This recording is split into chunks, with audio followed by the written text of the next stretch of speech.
This week in games, it is our 200th episode. So let's celebrate with our top 10 video games of all time. This is the Two Penny Gamescast.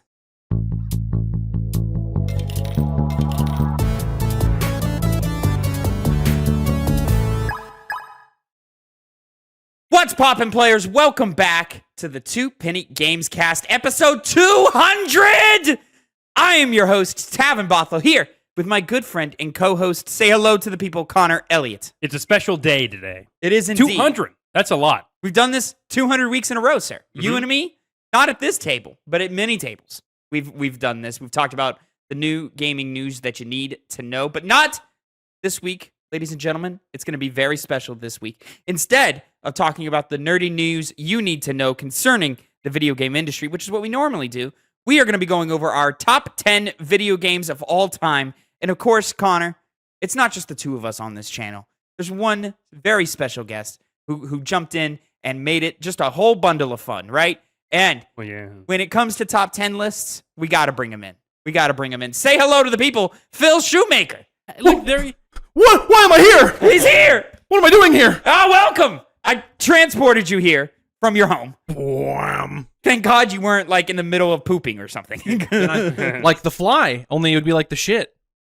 Right? Like The Fly? Have you seen The Fly? Yeah, no, he's right. I guess that's how that works. Oh, yeah, that is how that works. Yeah. Yeah. We watched the terrible Jeff Goldblum, The Fly. Now, you say terrible. No, Terrible it's awful. Jeff Goldblum, The Fly? No, it's awful. Let's not do this, What gentlemen. are you talking about? Gentlemen, let's not What are do you this. talking about? It is awful. It's not awful. It's bad. It's a bad movie. It's a bad movie. Like, These guys are... finds a way. It does indeed. Ladies and gentlemen, this is the Two Penny Games cast. How do I want to? I don't even know how to do it. I'm just so used to giving the normal rigmarole. Usually, what happens is me and Connor come to you with the nerdy news you need to know concerning the video game industry. We each come to you with two topics, 2 pennies, if you will, and we give you our 2 cents on them. However, this week, it's our 200th episode, and we thought, what better way to celebrate it than to give the people what they want? That's right. Our definitive top 10 lists of video games of all time. I kind of jumbled that sentence, but you get the idea. You say definitive, but this is the second time we're doing it. So, not too definitive. This is the second time we are doing it, Connor, because the first time we did it, we didn't have cameras. We didn't have 3 working microphones. That episode, not phenomenal. It's okay. You know, it's not our best work. This is the Redux director's cut. Indeed. And what better way than to bring Phil in on it here, ladies and gentlemen. So, get right into it, boys.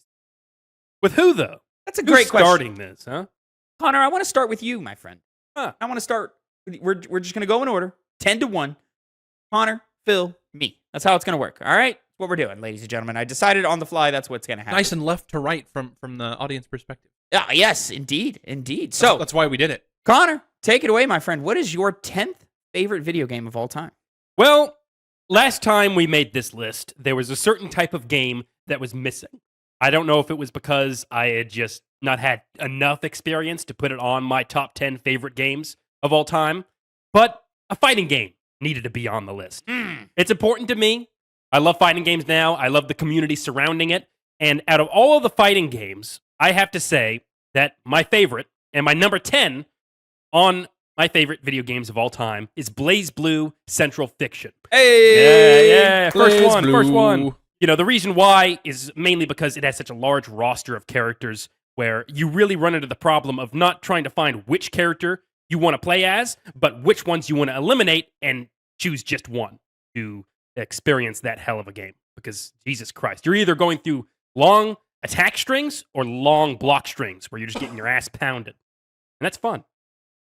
And you know a thing or two about getting your ass pounded. I do not. We do love some ass pounding here on the Two Penny Games. That is true. We do love that. Especially Connor. Connor No. loves We do it getting ass We do pounded. it to each, like, we all like it, but only like it when we do it to each other. somebody Yeah. else. We do it to He was each really other. about to say we all do it to each other. That's what he was going to say. Metaphysically. Fantastic. Have I played this one? Maybe? Yeah, Maybe. you may have Probably. touched it, but Okay. I'm not quite sure. Okay. Fine. Gentlemen, what I should have started with, what is the criteria for your list? What makes a game worthy of being in your personal top 10? For me, for example, its gameplay systems, its game feel, its impact on me personally, but also I think it needs to have a level of importance in some shape or fashion.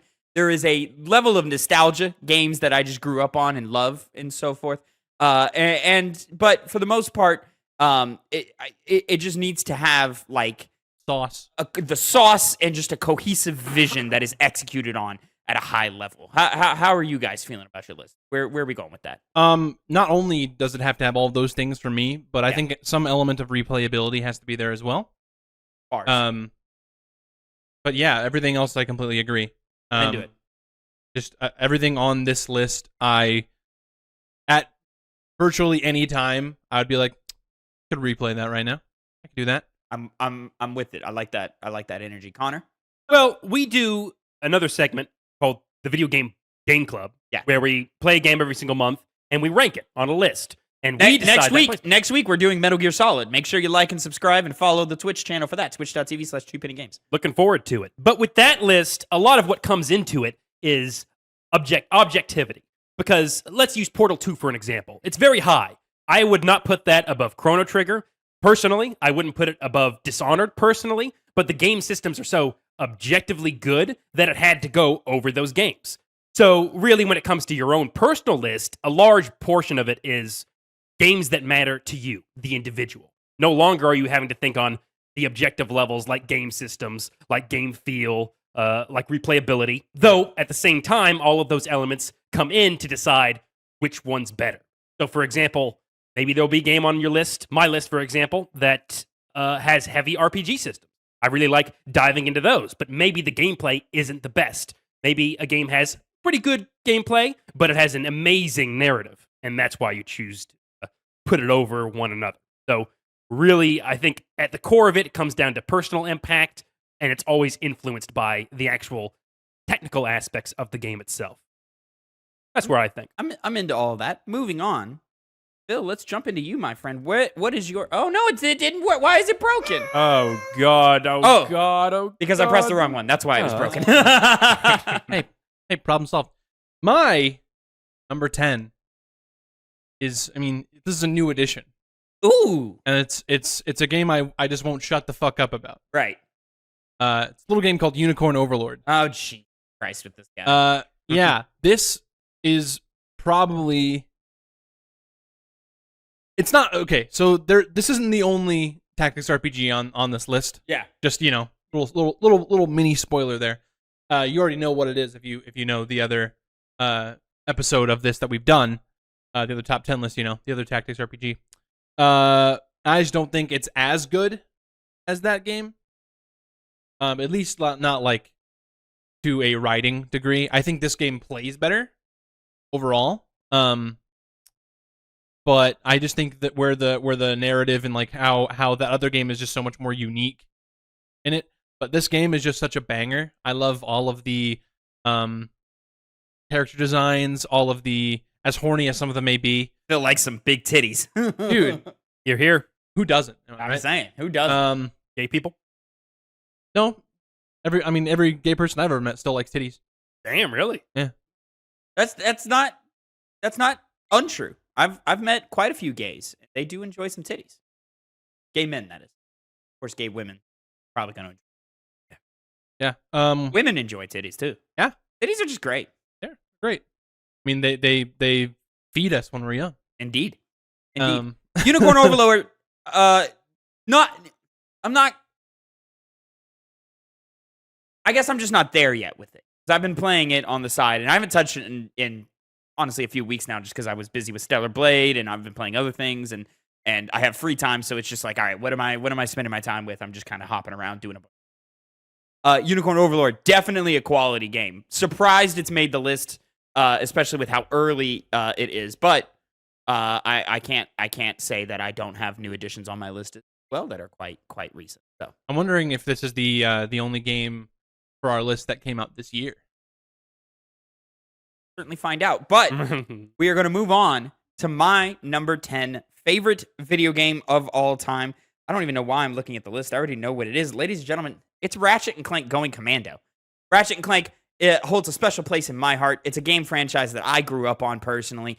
The original trilogy of games, are basically my childhood, along with, a couple other trilogies that are quite important to me. But Ratchet is one of those first games that, like, I remember beating, and I remember getting to the end. I remember getting lost, and I remember, like, jumping around in the worlds and playing with the weapons and fighting the enemies and jumping on the platforms and all these things, and just being filled with such wonder as I travel from planet to planet. And I think that formula is at its best in Going Commando.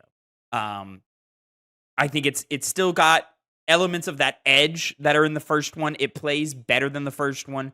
Even though a lot of people don't think the first one plays well at all, I think the first one still plays fine. It's just definitely not as good as 2 or 3 in terms of raw gameplay. But 2 very specifically just blew my mind. The arena modes in that game, the characters in that game, the crazy wacky story in that game. It's just charm, and it's just fun, and that's one of those games that really takes me back and just blasts me in the face with nostalgia. And it's hard to argue just against what that game means to me. On a critical eye today, with today's standards, definitely doesn't hold up. A lot of those mini games arguably play like shit, but I know how they feel. In my head, that's how they should feel. So it works fine with me. I think of the speed bike races. Bill, you know what I'm talking about here. I do. There's I think it's I can't remember what exactly. It's basically like a hover bike race. Yeah, I think they're called hover bikes. Yeah, it's a typical racing mini game. Yeah. I don't think that's the best mini game in that one. I think that is probably one of the weaker ones. It probably is, but I enjoy it quite a bit. Yeah. They also like the Clank gameplay. They kind of expand on that and give you more tools in Clank's arsenal to kind of play with and kind of advance the level design in his levels as well. I think all the the newer Ratchet and Clanks aside, that's probably the best Clank sections of the original series. Beside I would still say that version of Clank is still better than what we get in Rift Apart. I Really? don't like Clank sections in Rift. I like the Clank sections in Rift Apart. You haven't played A Crack in Time. Those ones are probably my favorite Clank.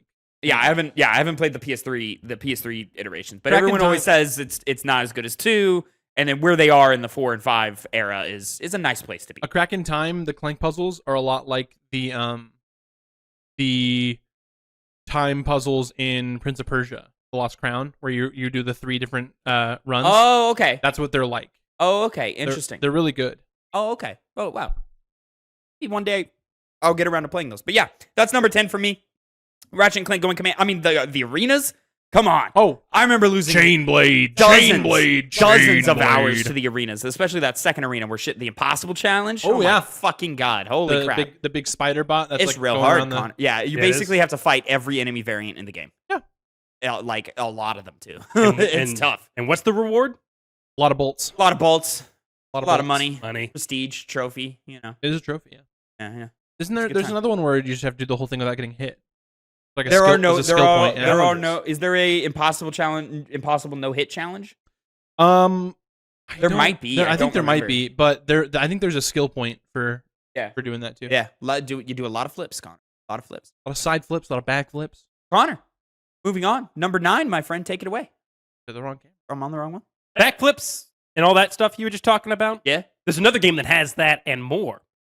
For my number 9 pick of my favorite games of all time, is Metal Gear Rising: Revengeance, the best Metal Gear game that has ever been made, as Tavin would agree, right? No.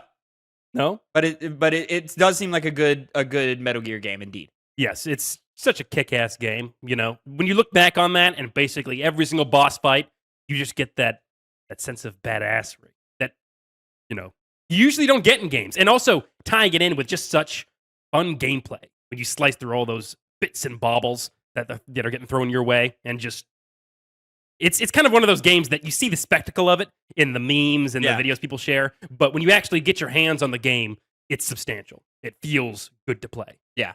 Now, admittedly, I'm the Metal Gear fan at the table, Yeah. and I've not played Rising: Revengeance. I played the demo back in the day, and it definitely plays good and feels great to play. Shocker, I haven't played it either. Yeah, yeah. That's on my list of shame of that. I've never played that one because from what I hear, Raiden's story in that is fantastic. very redeeming after what happens to him in 4, which arguably he doesn't really get his due justice in that game. And so yeah, I wish I had the time to go back and spend the time with that game. I'm sure it'll happen at some point in Game Club. But yeah, that's exciting. I'm so happy that game is on your list of all time. Yeah, hey, Metal Gear won its way there. Somehow. Hey, we're in there one way or another, ladies and gentlemen. We're in there one way or another. We in there. Metal Gear Solid 1 review next week. Phil, jump on to number 9, friend. My number 9. I like how it goes from the wide shot just like zoomed in a little bit. It's just a zoom in. It's just a zoom in. Well, my number 9 is a game from a franchise that is relatively new to me. And it's one that I didn't play until last year. And it's Yakuza 0.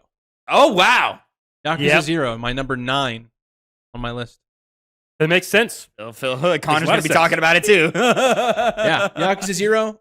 It's a fucking phenomenal game. It's a great time. The story of the beginning of Kazuma Kiryu and Goro Majima, and their path on their journey be Yakuza, and then I play the most recent game, Infinite Wealth, and that game. It's just a love letter to all the other Yakuza games. It's awesome. I love the mini games in Yakuza 0. A lot of many. A lot of them, yeah. There are a lot. Still on the path to eventually platinum that game. Have not picked it up since Game Club. It's been a while. It's been a long time. Almost a year ago, I want to say. Almost, yeah. I want to say it was like June or July of last year. Sometime during the summer. Something like that. Because I was in my other apartment when we filmed that. Sorry, review. I'm coughing up a storm today. Not sick. It's just a little tickle. Yakuza 0 is a great game. I feel like occasionally I get carried away with the the hate, quote unquote, of it, or I get carried away with my criticisms of it. Yakuza 0 genuinely is a fantastic game, and it's a lot of fun. And so yeah, I don't besmirch that at all. Very funny game as well. It's good. Funny moment. Quite a bit of humor. I love the one boss fight that just keeps coming back, and you just keep handing him his ass, and he keeps trying to pretend like he's big bad mojo guy, and you're like, nah, bro, sit the fuck down. I love things like that. You missed the point, Tavin. It's all about getting back up. He can keep beating his ass, but eventually he's gonna fall. But ideally, he should fall. You're talking the main character? Yeah. Yeah, no, he's not going to fall. Yeah, and you're just going to keep beating that one bad dude's ass. Ladies and gentlemen, my number 9 pick. Another franchise from my childhood that means quite a bit to me. I'm going Sly 3, Honor Among Thieves. One of my favorite video games of all time. My 9th favorite video game of all time, in fact. Sly 3, I think, kind of perfects the formula here. It's got arguably the best story amongst them. It's got some of my favorite mini games of the franchise there. I think the way the main 3 play in that game are the best that they've been in the entire trilogy. Between all the different abilities that they have, Bentley going into the wheelchair added a bunch of new complexities to his character combat design that I really, really enjoy and really love. And I think Sucker Punch was just really comfortable. By the time they got around to Sly 3. I think they knew exactly what they were doing. Sly 2 is arguably, it's a debatable better game than Sly 3 is. But there are levels in 2 that I straight up don't like. There are characters I find very annoying in 2.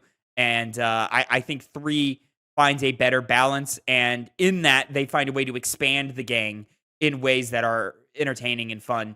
And really the only part about that game that I'm like, oof, don't like playing this at all is anything to do with some of the underwater bits that happened later in the game.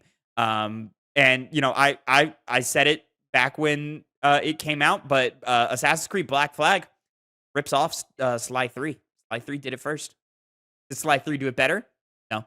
But, Sly 3 did it first. So It's also funny that you say Assassin's Creed Black Flag did it whenever 3 was the first one with the boat. Yeah, but nobody talks about that when you talk about 3. I didn't even remember that happened in 3. In my head, 3 is you're running around in some woods, you're running around in colonial America, and then there's a lot of filler in between. There's just a lot of all right, we're doing this, I guess. We're doing that. That. Connor, take it away, my friend. Number 8. My 8th favorite video game of all time is Fallout New Vegas. It's Wow. an RPG that, alongside Mass Effect, which I was playing around the same time, really introduced me to the idea of what RPGs are able to do. In the case of New Vegas, which is clearly on the list, the decisions to allow you, the player, to choose which faction you want to go with, and making them all interesting and all have reasonable points, even Caesar's Legion, if you're an evil megalomaniac.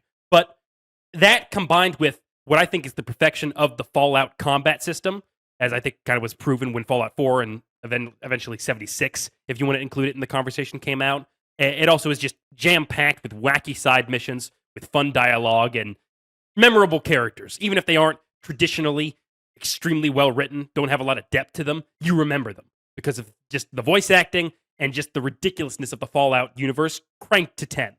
And still the best Fallout. I will say that to the day I die. And you got into some trouble recently online with your high defense of that and using it to sort of bash on the Fallout TV show, which you still have not watched. No. Yeah. So and as a matter of fact, at this point, I've decided I probably won't. Oh, at this point, he's decided he probably At this won't. point, he didn't already decide that long ago. Well, no, I just like to picture the meme, the Steve Rogers like old. He's like, no, I don't think I will. I'll tell you what, them YouTube comments tore your ass the fuck Oh, yeah. up. They lit a fire under your ass. They were mean. Deservedly, maybe not deservedly mean, but deservedly accurate in their criticism. But Yeah. Fallout New Vegas is still the best one. Fair enough. I haven't played it. I haven't played it either. Played a good amount of 3. Obsidian, right? Not Bethesda. Yeah. Yes. That's Yeah. Yeah. Making Avowed later this year. You Hopefully have that's Avowed good. in your fantasy, I right? do. Yeah. Yep. See, It's shall gonna be see. good. It's gonna be good. You'll see. Fantasy critic. Who's gonna win? Find out. Find out. Yeah. Phil, take it away with your number 8. My number 8 is a game we've already talked about. It's Ratchet and Clank Going Commando. Hell yeah, brother. That's what I'm talking about. They were kids. Yeah, we were kids with a PS2. Which it's Oh, it funny took- because I actually didn't play. Growing up, I went from 1 straight to 3. I did not play Going Commando until later on. Yeah. And it opened my eyes to how fucking fantastic that game is. I do think that 3 plays better. However, 2 is just overall better package. In my opinion. There's certainly a debate for that. Some of the weapons 3 and tools is you have. up your arsenal. 3 is correct? up your arsenal. Correct. Yeah. I just don't think. Well, no, there is an okay amount of enemy variety in 3. Plus, also in 3, you get, instead of just the 1 weapon upgrade, they each get like 5 levels. Yeah, that's true. So you get more That's true. dopamine hits. Yeah. There are fun parts about 3. I've always been on record in saying 3 is my least favorite of the original trilogy, and honestly, I don't even know if I like that game. Because I think its story is ridiculous. I think it fully embraces kid game, like a game made for kids, and it has completely lost all of its edge that Ratchet 1 and Ratchet 2 still have. And the level design in that game is severely lacking. I don't know. I still think there's some edge. There's some of it. I'm not going to disagree that some of it is lost. But if you go back to that game, you'll still find some edge. Yeah. And genuinely, and you disagree with me on this all the time, one of the worst video game villains in history. Dr. Nefarious Terrible. is amazing. Awful. I love Dr. Nefarious. I've never disliked Dr. Nefarious in anything I've ever seen him in. I've never liked him. I love Ratchet and Clank 3 or Up Your Arsenal. I love him in A Crack in Time. No, he was okay in the Ratchet and Clank movie / movie game. You Dr. mean the Nefarious. one where he wasn't In it? a robot? Yeah. He was in it. You know that's lore that he wasn't originally a robot. I know. Right? Yeah. I'm fully aware. He went to yeah. high school with Quark. Yeah. He is best in that game Incorrect. where he's in it for 20 minutes. Incorrect. No. Shout out Emperor Nefarious though. Emperor Nefarious. Rift Apart. That's where I thought you were going to go. And He's I was got like, the sauce. Emperor Nefarious has the sauce. Doctor, not at all. These Right. are 2 different characters. is it Robin Atkin Downs? Is I think it's either Rowan or Robin. That's the voice actor for Emperor Nefarious. Yeah. Also the voice actor in Kingdom Hearts for Luxord, the guy with the cards. Oh. Yeah. I remember that guy. That's him. That's a weird fight. Good fight. It's unique.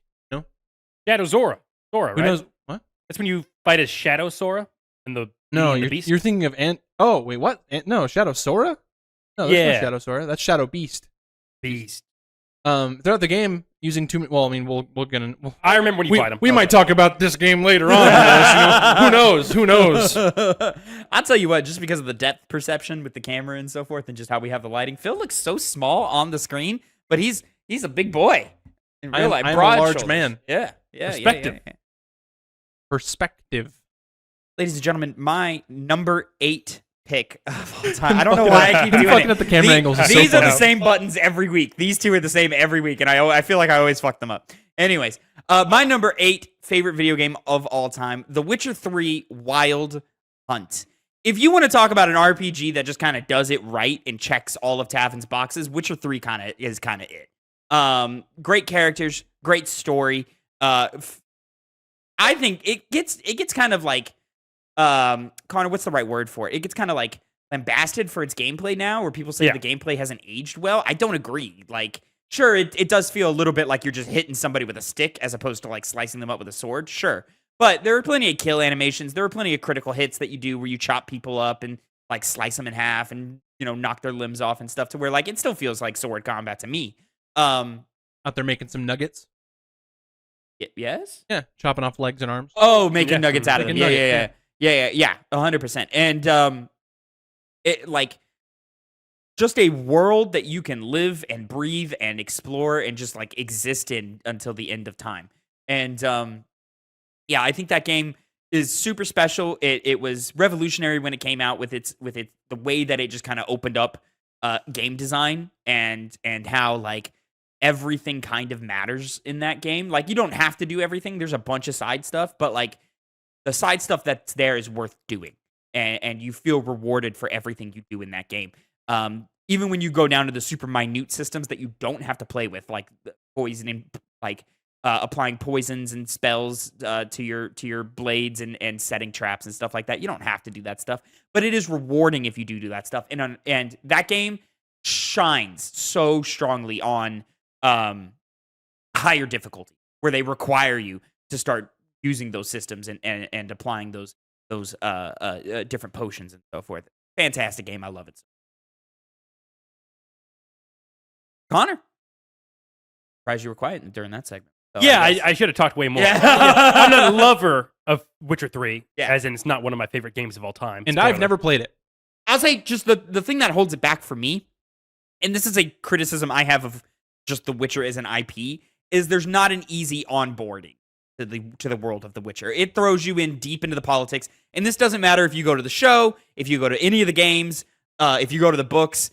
They don't have time to babysit you and introduce any of these elements to you. And They also, they just fucking throw you right into the if deep you're end. trying to get introduced to like The Witcher as a game, it's not a good idea to go on the show because it's based off the book. Yeah, it is. I mean, debatably, like the show has the best onboarding of them. It does, but ultimately the world kind of is lacking compared to something like Witcher 3, which it just feels lived in. I remember when the gameplay demos and showcases were being premiered, and people were just astounded at like Novigrad. Yeah. Just everything going on. It was kind of not something you really saw in this, the scale that it was in. It felt like NPCs were living lives, not that they were NPCs populating a world. Exactly. Yes. Yes. So, Connor, Mhm. moving on to your number 8. Where are you? No, you're number 7, my friend. Number 7. My 7th favorite game of all time is Nier Automata. Hey! Now, the gameplay is very satisfying to me. There's some who find it a little bit repetitive, mainly near the later parts of the game, but I found it to be very fluid and a lot of bombastic things happening on screen to keep me entertained. But what really made this game reach the 7th spot is the tone of the entire world just feels so melancholic, but also feels peaceful at the same time in a war-torn place by, interdimensional aliens sending down robots to destroy things. But besides that, the narrative... Very realistic. Very realistic, Yeah. yes. The narrative that's weaved, it kind of starts out just interesting enough, but it's more layers and layers and layers as the plot goes on until it culminates in what I would consider the greatest ending in video game. It's superbly well done. It's got amazing music and good character design. I think the internet can tell you that as well. All right.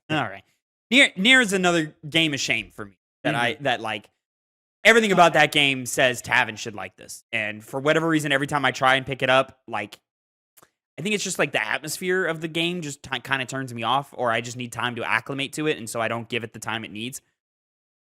But yeah, that's a game that I need to play. I need to see it all the way through and do its final conclusion. I've also never played a Nier game. I want to go on a quick tangent real quick. Connor, is the Nier universe connected or not to Drakengard? Well, it is connected, but not in the same exact sense that you might be thinking. Because you see, I know you've seen the video from Eruption Fang. Oh, never mind. Well, you know, it gets very complicated. And as someone who hasn't played Drakengard, I don't want to make a fool of myself, but it connects through the invasion of a giant dragon fighting a statue in a rhythm segment at the end of the first game, which spreads a disease, which is the basis for the first Nier game. The end of the third game. The end of the third game? Drakengard, yeah. That happens in the first one. The big thing that teleports into the, I think it's Japan. Teleports into. That's right, because Drakengard 3 is happens before some way. It probably does. I can't say. It's really weird. That whole thing is really weird. Yeah, I want to bring it up because I saw a video by the YouTuber Eruption Fang, who also made a Danganronpa unabridged timeline. He made one for Nier, and he connects Drakengard to. Yeah, when you jump into that, it gets kind of crazy and wacky. Doesn't complicate the plot though. You don't need to play the first Drakengard or know about it. Alrighty. Witcher 2, there's a big dragon. That's all I got for Are we just naming games with dragons in them? Yeah, just naming games with Super dragons. Mario Odyssey. It does have a dragon in it. There's a dragon in it. Yeah. Cool looking one. Yeah. Great game. Phil, number 7. Fuck, press the wrong one again. Number 7. Number 7. Yeah? Fuck. Oh, he lost it. He lost it. Okay, Fire Emblem Three Houses. There it is. Yeah. That's right. So that's the other tactics RPG I was talking about. Yeah, this game, I think, like I said earlier, I think Unicorn Overlord overall plays better. That's just because the quality of life. I disagree. Really? Yeah. Okay. Agree to disagree. I think it's a genre that you could kind of criticize for it kind of playing itself a little bit, but I think Unicorn Overlord plays itself more than Three Houses does. But that's me. Continue. I'm sorry. I don't. All right. No, you're fine. You're fine. Yeah, to each their own. But yeah, Fire Emblem Three Houses, I just have to praise unendingly because of that branching narrative, and how there's basically 4 stories rolled into one. Absolutely. In that game. Shout out to the Golden Deer path, the best path. It is path. Best girl. No. Best girl. Are we just naming? Shamir. No, Petra. No, it's Shamir. It's Petra. You know, I knew one of you agreed with me. I just didn't know which one, so I was waiting for it. No, Petra? It's Petra. Petra's the best. Petra's great, though. Petra's great. She's also a much better unit than Shamir.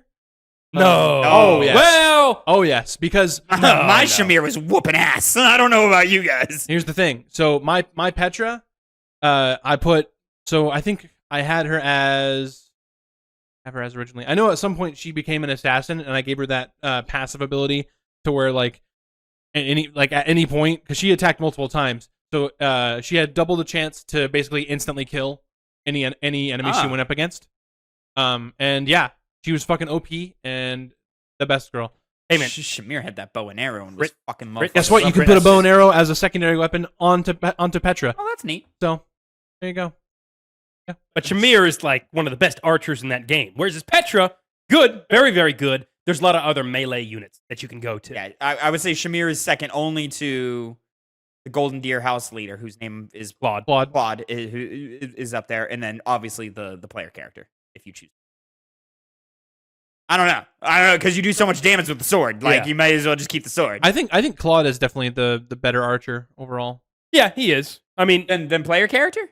No, I'm saying than Shamir, most definitely. Oh, yeah. House leader. You kind of you should be that good, right? Yeah. Plus, you can put him on a wyvern, so he puts himself on a wyvern. Yeah, just saying. Grows up. That's a great game. That game Was on my top 10 the last time we did this. Falling off. Hmm. Yeah. And maybe it's just because I need to allowed? revisit it, That but allowed? It is allowed. allowed. That means Connor took it off his list. Probably. Mhm. That fucking bastard. Connor took it off his list. But yeah, no, no, break my balls. Fire Emblem Three Houses is phenomenal. It's impressive. It's underrated. It's slept on. Should have deserved a Game of the Year nomination. It won the Player's Choice, so they knew. That's what matters. They knew. Yeah. That's what matters. They knew. No, Three Houses, one of the best games ever made, easily. How impressive it is, how much dialogue is in that game. Not only how much dialogue is in that game, how much it changes throughout your progression through the narrative, and how much of it is voiced. It's an absurd amount voiced. I think there's more voiced dialogue in that game than there is in Persona 5. And that's ridiculous to say, because that's a lot of fucking dialogue. Well, Tavin, there might be another game on this list that we're amazed at how much dialogue is in it. Persona and how- 5 major list. and how much Interesting. is That's how much is fantastic. voiced.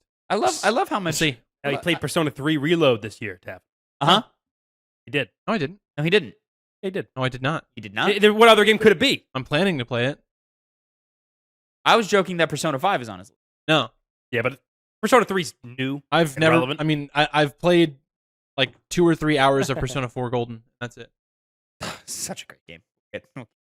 Anyways, my number 7, ladies and gentlemen, my 7th favorite video game of all time is Resident Evil 2, the remake, 2019.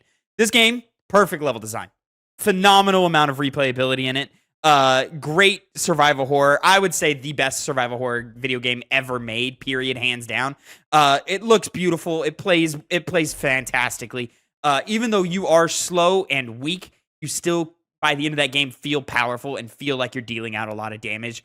I think the weakest part about that game is how it reuses its boss fights throughout the 2 playthroughs, especially when you compare it to the original game, because the boss fights would change depending on which route you took first. So, like, if you went Leon, then Claire's first fight is different than Leon's first fight, of course. But if you go Claire first, then Leon, her first fight is different than both Leon's first and Claire's first, like, depending on whatever. That's the only element of that game that is missing from the original. Other than that, I think it's just a phenomenally made game. So atmospheric, so wonderful to, like, run around and unlock the different rooms of the RPD. So fantastic to, like, RCPD, excuse me. To, like, pick up the notes and read them and, like, read all the backstory and stuff. The world building is thick. I think the voice actors do a fantastic job delivering what is still very hokey, corny Resident Evil flavor. And yeah, I think it's the best Resident Evil game, and it's easily one of the best video games of all time. One of my most replayed video games of all time, with the exception of, obviously, probably my number 1. Now, Connor, I don't know about you, but I expected it to be on his list. Yeah. You know, it not by much, but I expected it to be higher. It could have been higher, but there's too many games that Tavin would put over it to be super high. If it had a more compelling narrative, it would shoot up easily top 5, maybe even top 3. Right. But, you know, it's because its narrative is so, like,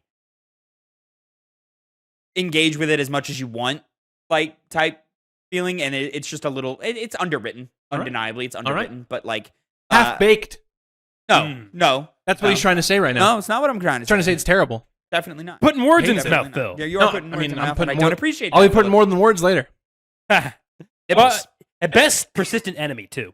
Mr. X. Oh, fun God, are you encounters all the kidding way me? through. Yeah, it's never been done better, like, No. since then. They just nailed it, and it's fantastic. Mr. X is one of the best parts of the game. Yeah, I I agree. You get a trophy for shooting his hat off. And Yeah, and you do. definitely one of the most.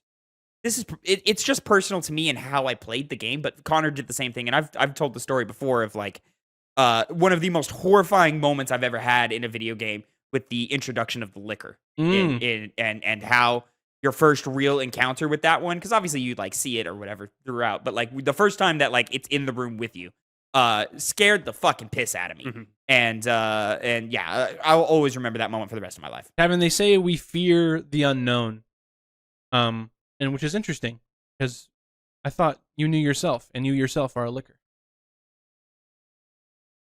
Jesus. Jesus. Well, there's the TikTok, ladies and gentlemen. Connor, number 6, my friend. Take it away. The number 6 spot in my favorite video games of all time is what I think is the best narrative in gaming, The Last of Us. It's a game that shouldn't have the replayability it does, but for some reason, that simple combat system just is done in the perfect amount of time that it takes to finish the game, that you don't get bored of it, and you feel like a survivor in an apocalyptic situation. And post-apocalyptic games and movies and all that stuff, I very much enjoy. And it captured that element better than any other game I played has. This isn't even anything to say about the narrative between just this strong, cohesive writing between Joel and Ellie, who, even if I've kind of over the time valued narratives singularly as much as I have in the past, that still stays consistently impressive each time I play it. And even though those characters on their own might not be what I would consider my favorite video game characters of all time, as a package, they just carry that game into the eon. And this will be a game that obviously will be remembered, certainly by me and the gaming community as a whole. Yeah, undeniably, Last of Us 1 is... I've said it 100 times on this podcast. There is a pre and post Last of Us world when you talk about narratives in video games. Much how there's I would also attribute that to Metal Gear Solid 1. How there's a pre and post Metal Gear Solid 1 world in video games with narratives. And Last of Us opened the floodgate. There's examples of it before it, but really Last of Us is the one where it's like, hey, we can take these narratives seriously. We can have ridiculous level of writing. Like I'm talking like on the level of like early Game of Thrones, on the level of throw up any Scorsese film next to this, like that level of writing and character in like depth and performance is all taking place in Last of Us 1. My relationship with that game has become kind of weird since the release of the second one. I did think 2 was quite a head and shoulders above it. As I've gotten further away from 2 and I've replayed 2 more and more, I think the gap is actually way closer than I was giving it credit for in the past. Pick your flavor, really, with those two, And of course, we got to talk about factions. Factions multiplayer is one of the best multiplayer experiences I've ever had in gaming. I wish it still existed. I wish we could have at least seen what that Naughty Dog multiplayer project was. And just seen some either some gameplay or been able to play it and it died early. Gotten some kind of trailer for it. Kind of like how the Insomniac multiplayer Spider-Man trailer got put out after it got canceled, but that was leaked. It wasn't official, yeah. But either way, I still would have liked to seen it. Yeah. I would have liked to have seen what their vision for that game was. And I just wish we lived in an era where games could come and have their moment and go away. I wish we lived in an era where games as a service wasn't the mandate when it came to multiplayer. I wish it could be like the times of that generation where every game had a phenomenal single player story campaign and a tacked on multiplayer. But some of those tacked on multiplayers were fucking fun as hell. And Last of Us is probably the best example of that. One of the other best examples is Mass Effect 3. Agreed. 100%. Yeah, that's another example. I wish that could still live in today, and it just doesn't, and it can't, and that sucks. It's an element of games I wish still was.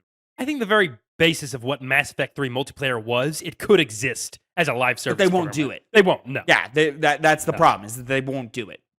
I think nowadays it's one of those things that they would rather spend more time on the actual whole game, rather than diverting resources to something that they don't think is going to last as long. Yeah. Which undeniably, we're getting better games because we're not doing the multiplayer bit anymore. But I don't know, man. Maybe it's because I grew up on that era, but I missed that era. In that era, literally every single game had that kind of... Yeah. Every game had a social function to it. Yeah. And I missed that. Now we all live in our vacuums of, with the exception, I guess, of From Software games. But now we all live in our vacuums of me and Phil played Spider-Man 2, and we had our experiences with Spider-Man 2, and those were great, and we had a great time, but we moved on, There's no longer being able to live in the world of these games anymore, unless they are 100 hours long. Yeah. And I don't want every game to be 100 hours long. No. I'd rather a beginning, middle, end story, like you're talking with the first Last of Us game. Yeah. And it's not even like I can live in the world via its multiplayer. Yeah, it's not even like I overall dislike those like long experiences. It's just when you have so many of them, yeah, it becomes exhausting. Yeah, yeah, it does. And so yeah, games like Last of Us, even the 2013 Tomb Raider had a fun-ish multiplayer mode. It did. I did not play that. It wasn't great, but it was fun for a little while. You know, They had an Uncharted one too, right? Uncharted, was great. Uncharted 2, 3, and 4 all had decent multiplayers to them. Yeah. Like they were fun. Far Cry 3 also had phenomenal multiplayer. It was kind of I like the co-op more in that than the. Yeah, I don't remember there being like a competitive. There was co-op. It wasn't great in my opinion. It wasn't. I only remember the co-op, like with like there's like a 4-player co-op where like you can get tackled by dogs and shit. Yeah, that was fun too. 4-player. Yeah, it was like you played people trying to escape. You're the right. island. I remember this now. Yeah. It was like I think there was like 5 missions or something. Yeah, like that. and they were just like chaotic. Yeah. But it's fun. I kind of wish we still had that, and we don't, and that's unfortunate. It was like, hey, take this over here, push this truck along the now, way. Admittedly, these modes were not great, No. and they were like, arguably, you'd play them for a couple of weeks. But that's a couple more weeks, like with your buddies, and we don't have time because we're all adults now, so we don't have time to log on and play a mediocre multiplayer mode. Responsibilities, jobs. Yeah. So, how difficult was us for just the two of us to play Baldur's Gate 3 sometimes, dude? Where it was like, dog, I'd like to, but I gotta go to work. Yeah. You know. So. And there would be times where like you're like, oh fuck, I gotta go. I was like, we'd be 100%. so lost into it. Yeah, like we're just so enwrapped, and then all of a sudden, fuck, I gotta be there in 5 minutes. Phil,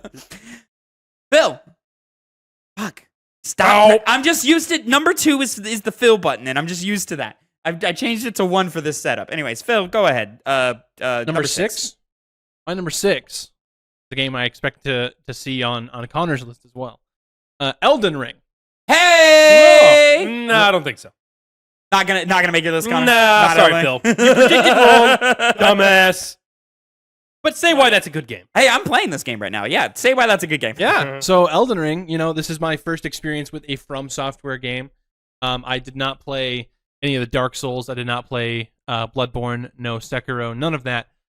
Elden Ring, fucking phenomenal game. It really just scratched the itch of like that big open world. You go through this huge map and you make all these cool discoveries. There's so many different ways to play it as well. Like there's all these different weapons that you can get. There's a whole fucking list of spells that you can use. All these different summons that you do if you're like me and you're a bitch. It's in the game. It's valid. Yeah, it's in the game. It's valid. Did you see? So Kai Cenat, I think he beat the game, right? Yes. Yeah, he didn't use summons. No, he didn't. So I don't know if maybe he didn't use summons, but I saw a tweet. It was a joke tweet, but he was using the Rivers of Blood katana, which is the same one that I used. And he was like, someone was like, oh, he used Rivers of Blood. He didn't beat the game. Bringing up Kai Cenat. From Software fucking fans are so annoying. They really are. To my understanding, I said it, motherfucker, and I'm doubling down. You bitches are annoying. Metal Gear Solid fan. I'll include myself as well. But, he actually, from my understanding, I don't watch Kai Cenat. I know who he is, obviously. He doesn't play games like Elden Ring. No. He plays like 2K, apparently. He's a Call of Duty and 2K player. Exactly. Yes. And what people were sharing was his impressions that he gave on the game. Yeah. And he just talked about it, from what I heard from fans, more than he's ever talked about another game and more in depth than he ever has. Yeah, he gave a valid review. Yeah. Like it was as like kind of surface level or like skimmed over what makes the game good. He didn't have the tools to like break it down as eloquently as like any of us have. But like he delivered probably his most succinct review about a game that he's ever done. And was able to include those details, and I think that speaks to the glory of Elden Ring, is that from top to bottom, it's just a masterclass of design. This is a guy that he's a revisionist. He is a revisionist. He last year, or Okay. not last year, 2022. He was talking about, it's not that good. Oh, it's overrated. It's fucking overrated. Not that great. Plays bad. I can't get through Stormvale Castle. I'm a pussy. We're all joking. I'm taking this on the chin. Taking this on the chin. He wasn't that angry. I've been playing Elden Ring because, as I've said on Piggy Banks and stuff, I just reviewed Stellar Blade. In that game, mid. But it did prime me for a FromSoft experience, and I was like, well, let me do Elden Ring. It's hot right now. Kai Cenat's playing it. Everybody's talking about it. DLC coming out in a month. Let me spin the wheels again and give it another try. And yeah, it's working for me this time around. I'll tell you what, it is working for me now. This is an example of what we were just talking about, living in a world. I love living in that world. You know, I like exploring the nooks and crannies of it. I like getting randomly teleported to another place on the map and totally not being equipped for it and having to leave immediately. I love the boss designs that I've come across so far. I still say this game does not play fantastically. Like, it's good. It's not great. Especially Can't win them all. Especially if you put it to, I guess this is their B team or just their other team. They always have time. Their team 1A or 1B, if you want to give it that. Sekiro and Armored Core 6 play way better than this game. Way better than this game. And I don't even think it's even close. Sure. No, I don't think Armored Core Core plays better than this. That's pushing it a little bit. Like, they're very close in quality. Sekiro does play better. They're closer, yes. Sekiro, head and shoulders, some of the best sword combat you can ever have. Yes, it really is. I'm also pretty sure wasn't like the team that worked on this is the same one that did like Dark Souls and everything, and then Sekiro and Bloodborne that same game, were they?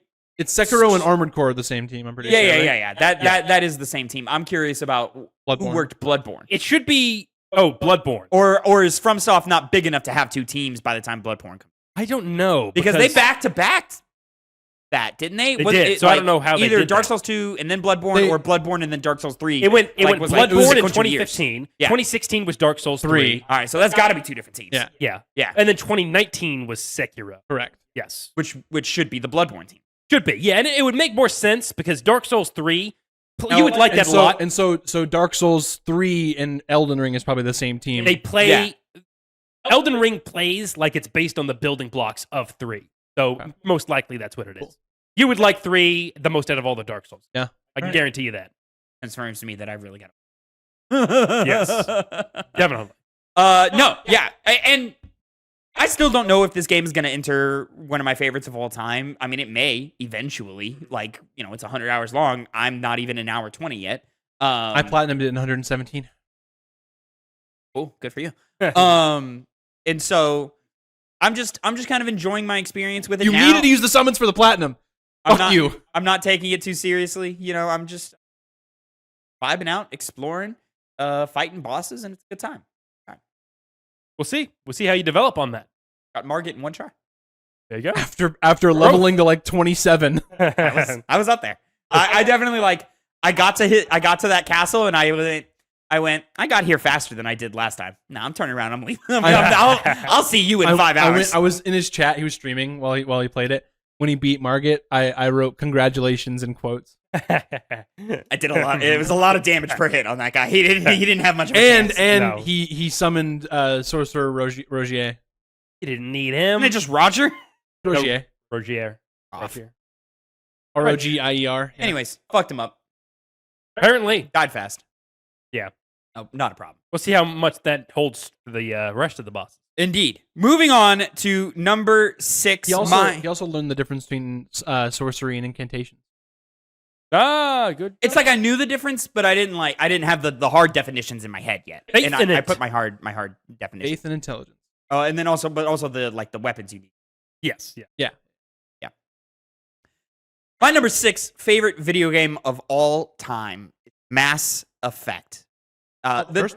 If I can do the trilogy, I'll do the trilogy. Not allowed. But if I have to pick one, it's gonna be one. It's gonna be specifically Legendary Edition version of it. Faster loads. Huh? Faster loads. So much faster.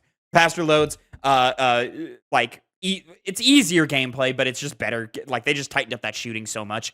And it's pretty good looking. I wouldn't say it's like one of the most beautiful games ever made because it's built off the bones of something that wasn't that pretty when it came out. But it looks good now. The lighting effects are quite good in it. But yeah, I just love. It's always a toss up. It depends on what day you catch me on. If it's 1 or 3 as my favorite. I think I just always go 1 because 1 is a standalone title. You don't need the other work of the other 2. to enjoy it as much. And from a design perspective, it's more creative, it's more ambitious. Even though 3 undeniably plays way better. But I also think that like I wouldn't even say way better. no, it plays way Better, really? way better. Yeah, I would agree. Yeah, undeniably 3 plays. My memory is failing me. 3 plays absolutely the best. Well- Now I have the hot take that 1 plays better than 2. Yeah, that's I have that hot take. But like I don't think 2 does anything I like as good as 1 or 3. I think the main sticking point I have with 2 is the fact that my weapons need ammo. I mean, they need ammo in 3 also. But Yeah. it's just not a problem in 3. But Like it's you not just a don't- problem. You don't run out. Exactly, Like, yeah. So I don't know. It's a weird balance. It's almost just not even noticeable in 3 because you might as well just have the weapons heating up again. Yeah, 100%. So and then Hey, BioWare, give me my one. Give me my one. give him the one. Give us a PS5 version of the Legendary Edition, please. No, I'm gonna double up on that. Give us a PS5 version of the Legendary Edition. We want trophies. God damn it! I've got 6 Mass Effect Platinum trophies. I could have 9. Give them to me. I have 3. I could have 6. You got that you got that PS3 now. I do have the PS3, but Listen, when we get to Mass Effect and Game Club, I would not beseech you if you wanted to like go experience the original game for the first. yeah, I mean, but also it's going to take a lot longer to get through because of all the loads, and then in order to get the platinum, I have to play on Insanity. It's not that much more painful. I'll be honest. Really? It's not that much more painful. Yeah. No, to get the platinum in the first one, the original one, pain in the ass. You have to play the game a minimum of 3 times. Realistically, you're going to do 4, maybe 4.5. I only played through it twice. They also changed how the numbers work for leveling. So you have to hit max level. I think max level is like 70 in the first game. But the way experience gets doled out, 60 to 70 is just as long as 1 to 60. So it takes a long fucking time to get there. Glad I'm not a platinum gamer. Yeah, Mass Effect 1 was work. Mass Effect 1 was work. I'm at 68 platinum trophy. Fantastic. 68. I just hit 90. Getting there. Almost Lost 100. Crown, Lost Crown was number 90. Lost Crown was 90. Yeah. I think I'm just gonna make Snake Eater my 50 and my 100. Well, actually, I have that opportunity. I think my most recent one was Cocoon. I think that was my most recent one. Platinum? Yeah. I didn't even know you played Cocoon. Mm-hmm. Yeah. How was it? It's good. Really Nice. good. Nice. I only played it for like an hour. Yeah, it's really good. Not even. Very interesting puzzles. Cool. Very interesting. Cool. A lot I of should play Cocoon. universes within universes. Anyways, yeah. Also, I think the thing that puts Mass Effect 1, just to pin it, pin this and then move on. The malleability and the flexibility of the character of Shepard is at its peak in this game. You can really, really have complete agency and control over who Shepard is.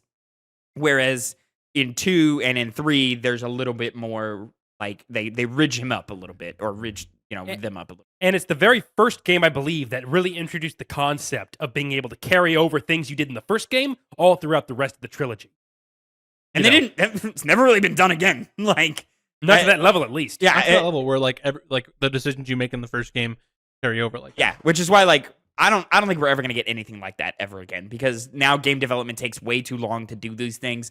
They don't want to like account for all of these different things. I mean, even like the Final Fantasy VII remake trilogy, like there's no canon events that happen on specific moments. It's just whatever you experienced is what you experienced, and that's canon for you or whatever. But like, what can you change in those games? You know, it's a scene per game, and those scenes don't matter to the narrative. That's another thing that's actually really cool. I wanted to talk about. So Ash's brother, he played Mass Effect, the Legendary Edition. He is on record saying he doesn't like the first game. He did not like how it played. Okay. He basically could not get past the first part on the Citadel. He just got lost. Oh, that's totally fair. How old is he? 31. Too old for that, but okay. And so he in the Legendary Edition he just skipped to 2, and he's been having a lot of fun. And I just wanted to use this point to talk about how you can skip through stuff and not play it, and it'll still give you like a little comic to be like, hey, make this decision, make this decision. Yeah. You had to pay for that back in the day. Yeah. But no, yeah, that was smart of them to do, to be like, all right, how do you want to do it? Here's an animated thing. It's funny, Witcher 3 tries to do that in the world, in game, and so forth, but it's really just like they're not copying your save over. They're just saying, hey, for long-term players, hey, what did you do? Did you do this or this? You did that? Okay, cool. All right, we're gonna do this story now. You know, he killed Caden. everybody does. Let Everybody Caden does. die, yeah. It's not the right choice. It's not not, the right choice. only Not if the you know what happens later. I'll admit. Hey, my first playthrough, I did save Ashley. We all of us did it the first time through. We all did it the first time. She was the best character in that one, and then she got worse. She was No. full-blown racist in She that was one. not Which is the more best character interesting. in that It's one. way more interesting. Funny how because- you would find the best character to be a full-blown racist. Yeah, Connor. exactly. It's far more interesting than just think- everyone loves each other in the alien universe. You're gonna have a lot of people that hate No, the fuck out of I think others. back to the TikTok he made from the hype when we were playing through Mass Yeah, Effect, yeah. and I was like, oh my god, she's racist. Yeah. and it was like, talking like comparing Garrus to a dog essentially. Oh and- my god, she does do that. That's Yeah. insane. Moving on. Connor, number 5. My Top 5, ladies and gentlemen. Top 5. top 5, very important numbers. My 5th favorite video game of all time is Bloodborne.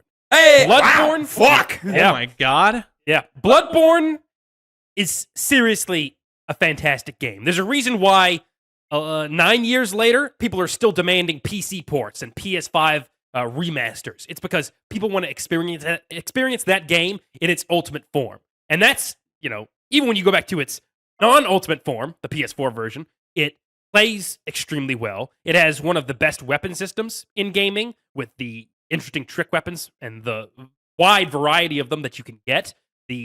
Just the atmosphere that draws you in. This Victorian dark fantasy aesthetic that hasn't been able to be matched in that kind of way. Again, even with Lies of P, which tried its best and did a really good world, wasn't able to come to the first moment you open the doors and see the entirety of Yharnam. It has it's fun boss fights, but a lot of it also has to do with just how well the movement is in that game, the fast running and dodging back and going in and taking advantage of the smallest openings to possibly regain health that you lost.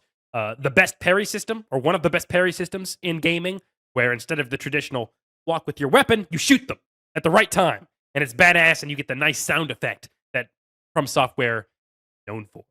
And Is it like the stance breaking sound effect? Like the doom? yes, it's like Fuck that. yeah. And then you A go in great and noise. you fist him right in his ribcage. Very non-sexual, but it's badass. I don't know a lot about fisting. I wouldn't. God damn it! I don't know. These conversations just always make me want to just go and play video games, man. Yeah. Yeah. Like, we haven't even talked about Sekiro, but I'm just like, man, I would tear up some Sekiro. right now. I'm sure you'll bring up Sekiro later. No, I won't. Oh well. No, I won't. Never mind then. Sekiro's great, but not that great. Not there. Maybe with some more replays. Not there. All these games I've played multiple times, All right. except with the exception of one. All right. No, two. There are 2 games I've not played more than once. I said the boss fights are fine. They're good, with a couple of exceptions being fantastic. Some really high quality ones, particularly in the DLC, which is also one of the best DLCs, if not the best DLC that's Old ever Hunters? been made. The Old Hunters. I'm waiting to see what Shadow of the Erdtree does, because that's going to be the biggest contender right now. Connor, One where month. does the Citadel DLC, Mass Effect 3, the Citadel rank in all-time DLC? Because it's hitting on a different note. That's not up so there. much about the gameplay, No. It's the story. I cried. Story, it's the characters, it's the conversations. Tavin knows. I think you were there. I cried. Yeah.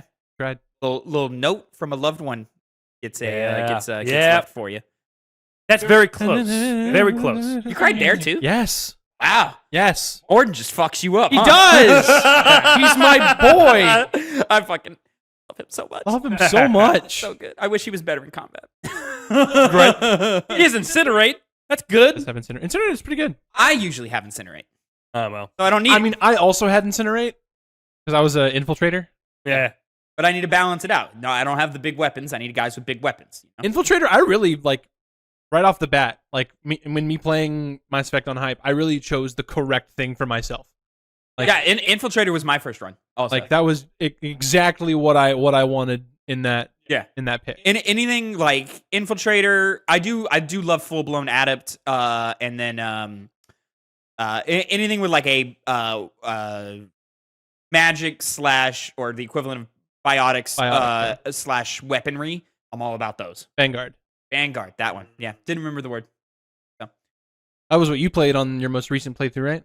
It Vanguard, is. right? Yes. But we're getting away. Citadel versus Old Hunters. Go. Old Hunter's better because the level design is fantastic. It introduces some really sick-ass new trick weapons and the aforementioned boss fights. Like, it has one of the best boss fights in gaming, But I would in argue. the Old Hunters, do you run into a clone version of yourself? No, you do not. All right, well. There you go. There's your, if you want to There we research go. Does anybody anybody better, make fun of you for all the catchphrases you've developed over the course No. of a trilogy? it's not that meta. Is there then a big house party where people are getting drunk and hooking up? No, but there's a emaciated ghoul with a what do you call it? A placenta. All right, I've been sold. Swinging at you. I've been I'm sold. sold. I'm sold. Let's go. Dude, he swings the shit out I of will that at say, you. returning Oh my God. to my Elden Ring, I've had a hot take about the game in the past, and I'm going to double down on it. Oh, But you have to wait for that one. YouTube.com/@2pennygames Saturday. Piggy bank. Yeah. You'll catch my hot take. oh shit! That means Connor. That means for us, we're gonna get to hear it in like an hour. That is true. We are only halfway through this, only an hour deep. I thought we were going to move faster. We're not. No. Phil, number 5. Phil, number 5. You know, at some point you're gonna get this right. You'll get it. It'll get it. It's a hard wire. And watch, as soon as you go back home, I'm going to fuck it up the other way. Yeah. My number 5, God of War Ragnarok. Woo! God of War Ragnarok. Let's fucking go. This game is fucking incredible. It's I mean, it's hard to just keep it by itself because you know 2-pack. it's a 2-pack. The you know? 2-pack. Yeah. Not a 2-pack. 2-pack. Pack. P-A-C-K. There's a great interview. I don't know who the interview's with, but Jay-Z's on one of the night talk shows. What have I done? This was years ago. What have I done? Yeah, where the interviewer turns to him and goes, "Talk to me about 2-pack." And Jay-Z just smiles. First of all, why are you asking him about Tupac? It has nothing to do with him. And then he just smiles and goes, "Can I say something?" And I don't want to be offensive here. White people say 2-pack, and his name is Tupac. and the guy goes, "Tupac. I'm sorry. Yeah, Tupac. And he goes, "If it was 2-pack, there'd be a K at the end." Yeah. True. So, anyways, God of War Ragnarok, take it away. Loser. I can't not do it, okay? It's been fucking, how long have we been in this apartment? 6 months? It's been 6 months of me pressing the number 2 to go to Phil. No longer. Ooh, you know what that means, Connor? That means he sees me as the number 2. Fuck you. No, it's actually because 7 and 9 are me and Connor, and those are on top. And by the way, you're And number notarized. 2's on the bottom. You're like a number. You're a figure. bottom. Yeah, you're a But I'm statistic. very much not a bottom. You're a statistic. There's also just more content with just me and Connor on it. No, so I just understand. these I two understand. right here. I understand. You know? It's okay. Take it away. Best man revoked. Anyway, Thank God I needed that weekend. it's not a weekend, you idiot. It's a Thursday. Oh, I'll be there all weekend. Oh yeah. All right. Anyway, yeah, fucking God of War Ragnarok. Just this story of like kind of the redemption of Kratos, like, and how, oh my God, just this. Like, I just think back. Just this is the first thing that's popping in my head. I think back to after Atreus leaves on his own journey, and him opening up that like lore gate essentially. Dude, I'm not kidding. I've never cried to a full-blown cry to a video game before. That is one of a handful of moments where I Like, have teared up. I'm getting chills thinking about it right now. With the just and it all goes to Christopher Judge. Oh with yes. his performance there. No dialogue there. Yeah. Zero dialogue, just all in the face. And if you know Kratos with who he's always been, seeing that reaction from that character, holy Yeah, fuck. just opening up that like lore cabinet, that's Yeah. essentially what it is, and seeing him being revered Yes. as like an actual god to be Yes. worshipped, and it's just, oh man, I'm literally getting chills right now. Like, for the world to, or for time basically to just confirm to him that he's on the right path and that he will that he's been forgiven. he has been forgiven, and not only that, he will like atone for his revered. sins, and he'll be revered, and it's in the ways that you should be revered, not because of all the ways he was taught, and how he's able to break free from his own chain of abuse. Oh my God, all of that, and it's all done visually. There's no dialogue there. So strong. God, that game's fucking great. Fucking pussies over here, huh? Crying. Losers. sorry to talk about the most the most well written character in all of video games. Fucking perfect character. It was one of the coolest things about that was the entirety of the subversion that was going on, because you think you know what's happening based off the God of War 4. Talking about tier. You think that, okay, it's going to end with the deaths you think are going to happen. Oh, okay, gotcha. I thought you were talking about tier. No, he's talking about the tease at the end of 2018. Yeah, it really sets the entire track that the game goes on in Ragnarok. Yeah. And you can't it does, games always do this thing where they entered the possibility of things not happening the way you think it does, but you didn't get that as a sense of what the game was giving you until a lot nearer to the end. And you're like, wait a second, are they getting rid of my blue balls here? Are they like, am I actually getting it like relieved and it doesn't hurt? Yeah. Yeah, it did. I just love anti-hero characters. We can bring them back to the light without killing them. Yeah. You don't need to kill them every time. But we got an example of this anti-hero character being killed in that story of Thor. Like, yes. Yeah. We got that, and then we got the other side of that with Kratos. Yeah, I love it. Did you play Valhalla?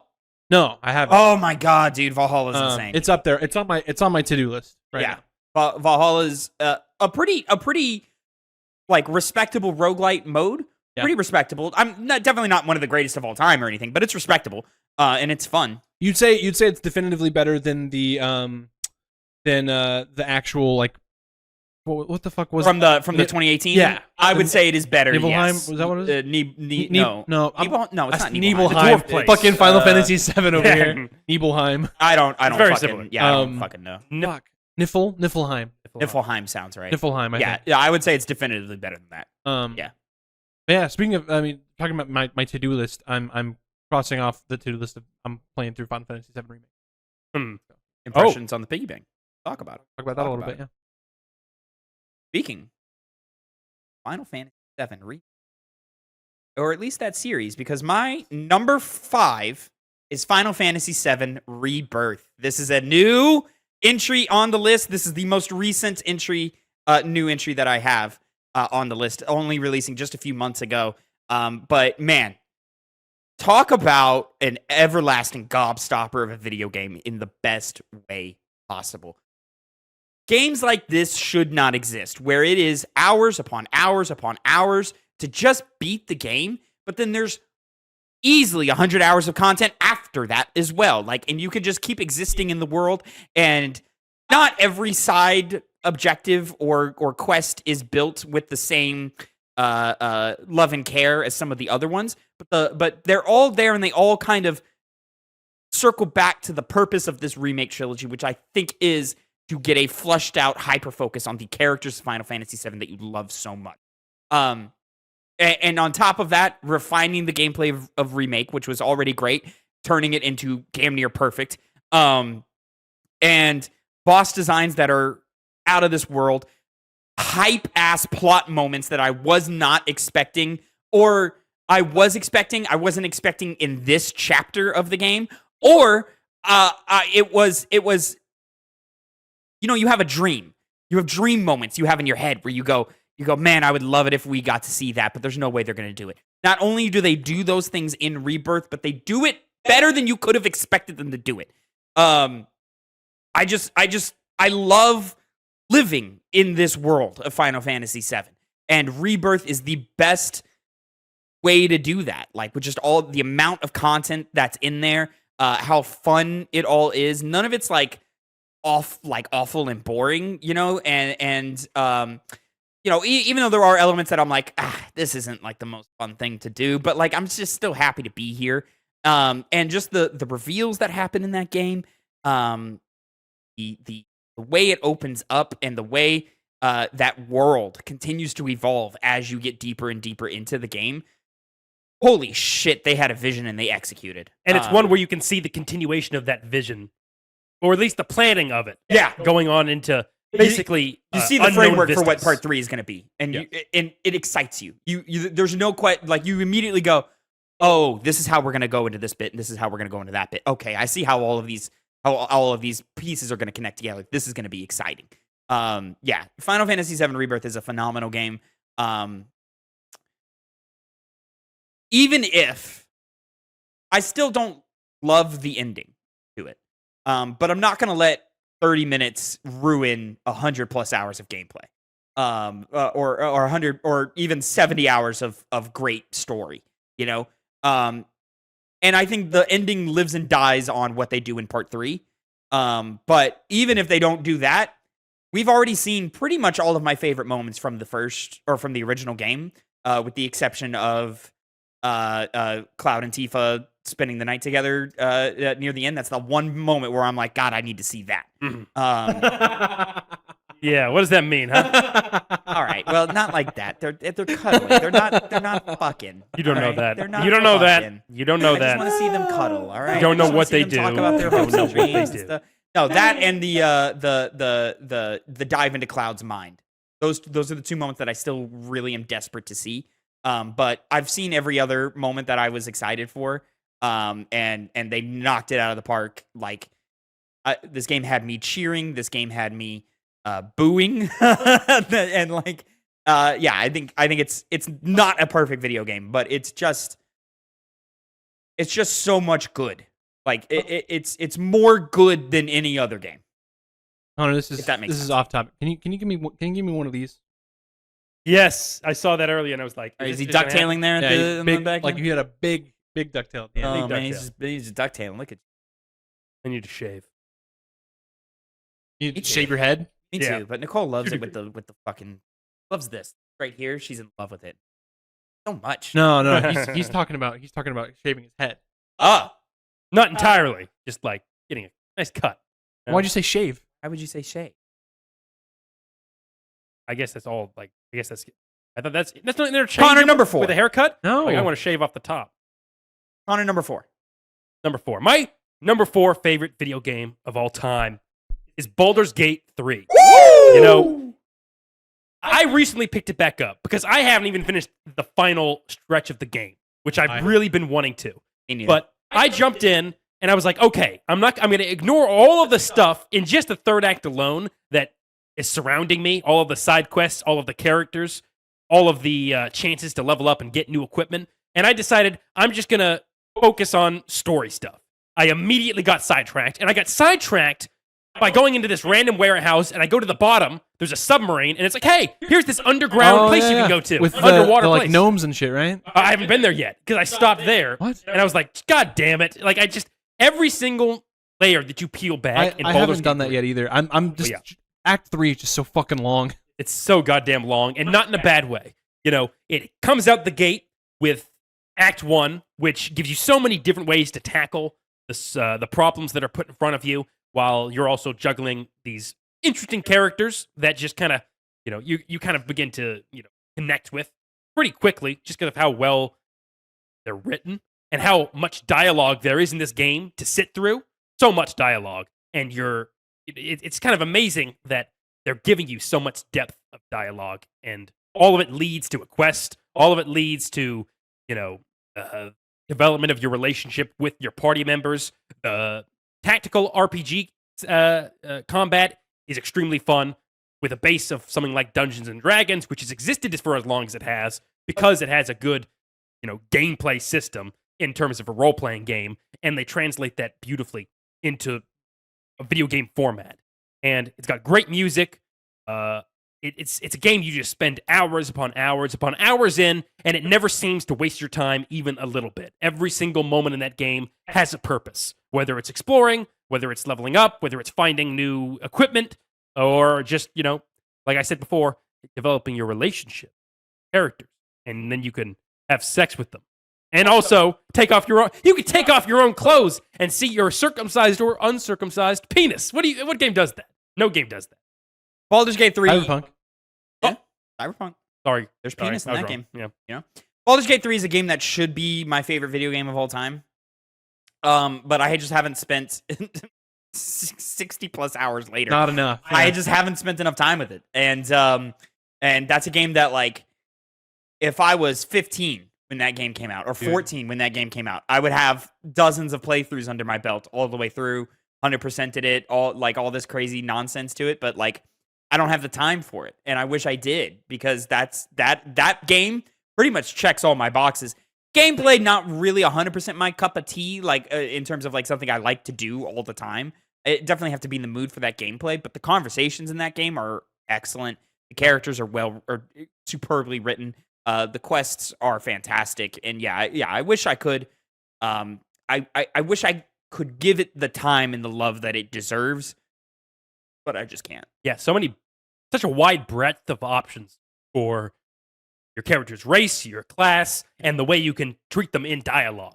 It doesn't do it to the same degree as Mass Effect, but you're able to create your character through the things that you do and say, and it gives you a lot of options to do so.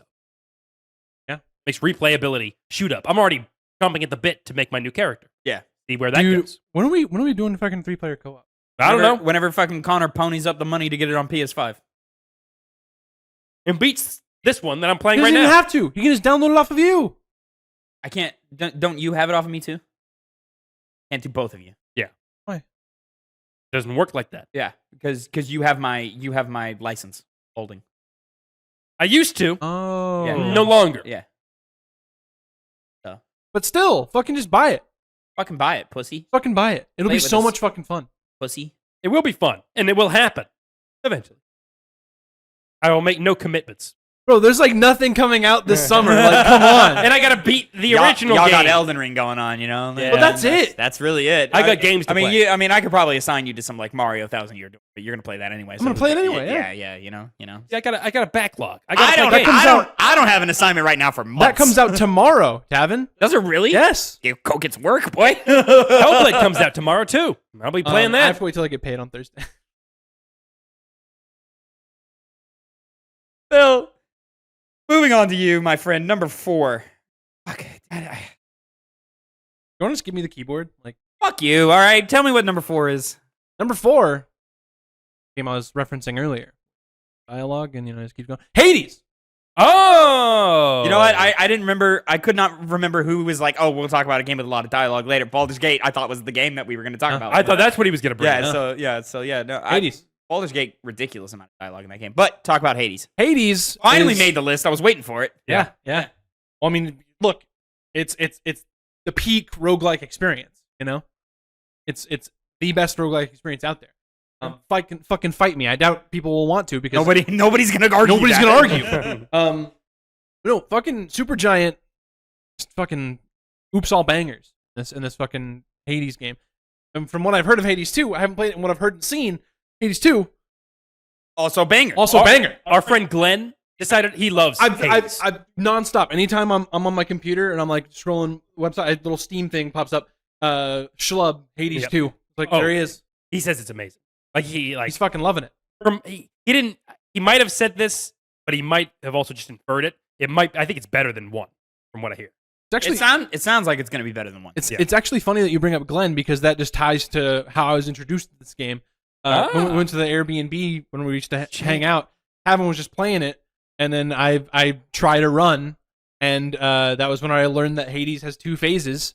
Like literally my first try playing it, I made it to Hades, and then I was like, oh, I fucking beat him, and he's like fucking charged back up for another health bar, and I was like, oh fuck, I cannot handle this right now. I'm fucked. And this game is just fucking incredible. So just good. all the sheer amount of dialogue that the permutations of all the different like ways you can interact with these characters, like and also like I said earlier, like from what I've heard of Hades 2, it's even more. Like they'll reference like you just have like you maybe missed a little bit, you maybe dodged a little bit more attacks than you did last time, and someone will talk about that. It's like, oh, I didn't hit you as hard as I used to, or something like that in the second game. But in the first game, you meet all these characters in the House of Hades. You talk about it's just a game about relationship. It's this family that lives in the House of Hades, and you're trying to reconnect with your mother, and you learn about all the frayed relationship that Hades has with like his siblings and everybody else on like the Olympic gods.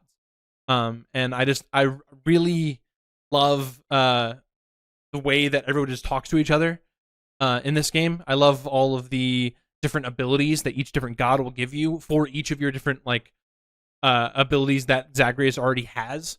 Like each god has their own ability for each of the things Zagreus can do. They all have their own attack, their own special, their own cast. They all do something different, and it's just insane how you can look at any combination of those skills, and it's still viable. And the same with all the different weapons you can do. Every single one of those weapons is somebody's favorite weapon. And it's just crazy that like this game has this much choice, and all of it still works. I mean, touching on replayability as well. Yes. You can just jump in and have time of your life. I platinumed this game twice. Damn. Yeah. Tavin seems to be. I don't. Now the conversation gets murky because it's a roguelite and those are inherently quote unquote replayable. I don't think starting Hades from zero is fun. Really? No, Yeah, I've been playing it on Switch. Yeah, Starting Hades from zero. The build from scratch. Yeah, I don't think it's fun to do that. I think it's fun to hop back in and just play rounds and rounds and rounds with you already knowing all the systems.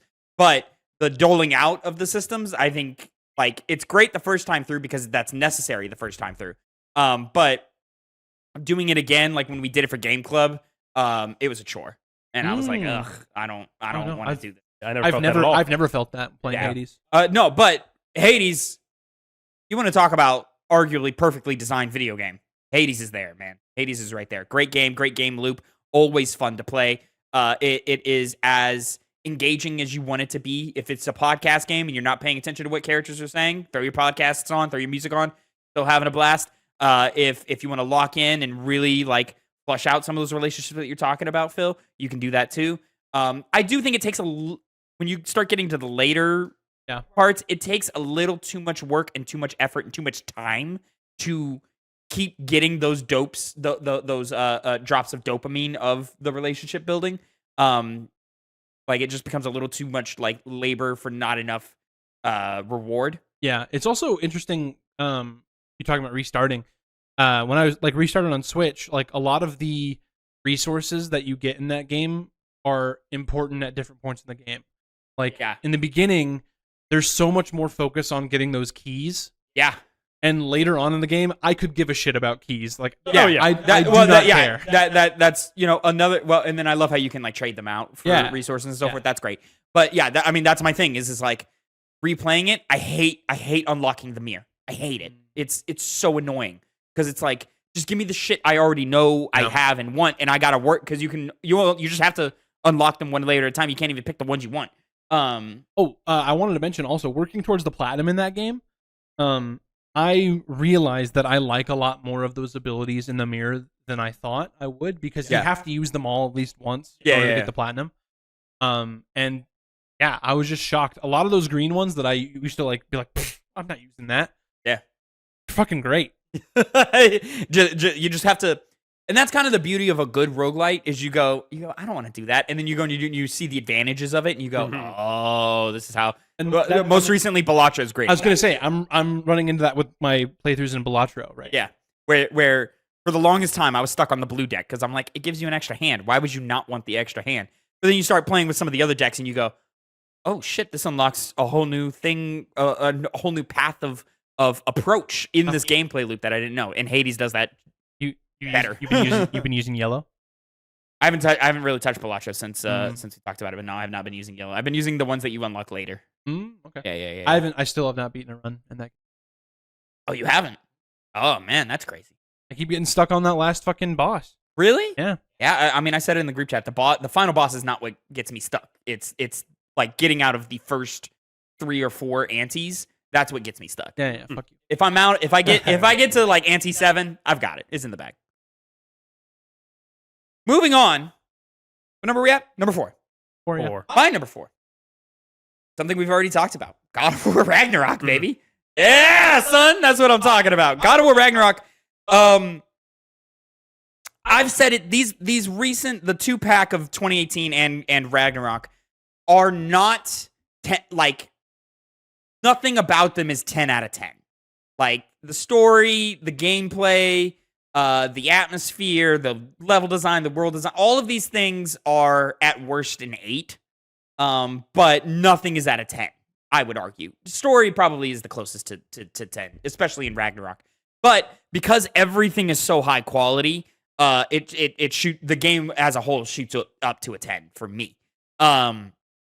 The difference in playstyles with the weapons, I love that there's 2, 3, Arguably 4 if you want to go that route, weapons in this game. I love that because like it gives them the opportunity to focus on and really narrow down what makes each weapon great and how they play, and each plays equivalent, like just as well as all the others. This is especially shown off in the Valhalla DLC where they make you play with the spear or make you play with the blades or something like that, and you really get to see just how strong each thing is. Whereas in the normal campaign, I kind of mostly just stuck to the axe until I got the spear, and then I stuck with the spear for the rest of the game.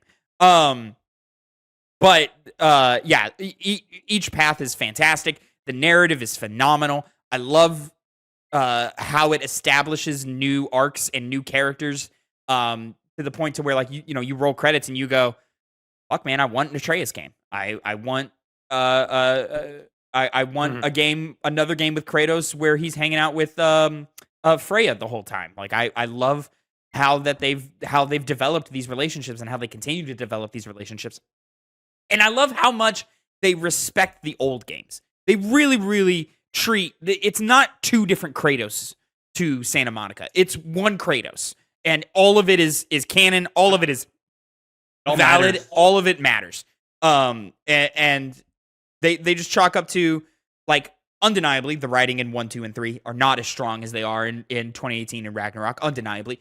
But that's just who Kratos was. He was this brute, blunt instrument of war who did not have depth. And then he develops that depth. And what they do with him in the new franchise or the new iterations of him is fantastic.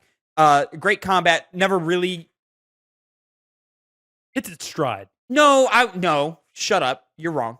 Never does. No, I would say it never truly gets old. But there are moments where it does you're like, all right, I'm kind of just getting spongy and just kind of working my way through these. But when it decides to amp up the difficulty, it really shows how great it truly. Some of those like challenge fights are really hard. Oh yeah. When Especially throw, like, in the what do they call it? The that like area that opens up after you beat Ragnarok, the like deserty area. I want to say it's like the basin. No. It's a huge map area. It's within one of the other worlds. It's, I don't know. There's like dragons hanging out over there, and bunch of like acid bath areas and stuff. Oh, fucking! You're talking to a lot of spirits. Yeah. It's called like the basin or something like that, or which world is it in? I couldn't tell you. It's not Nilfheim? I don't know.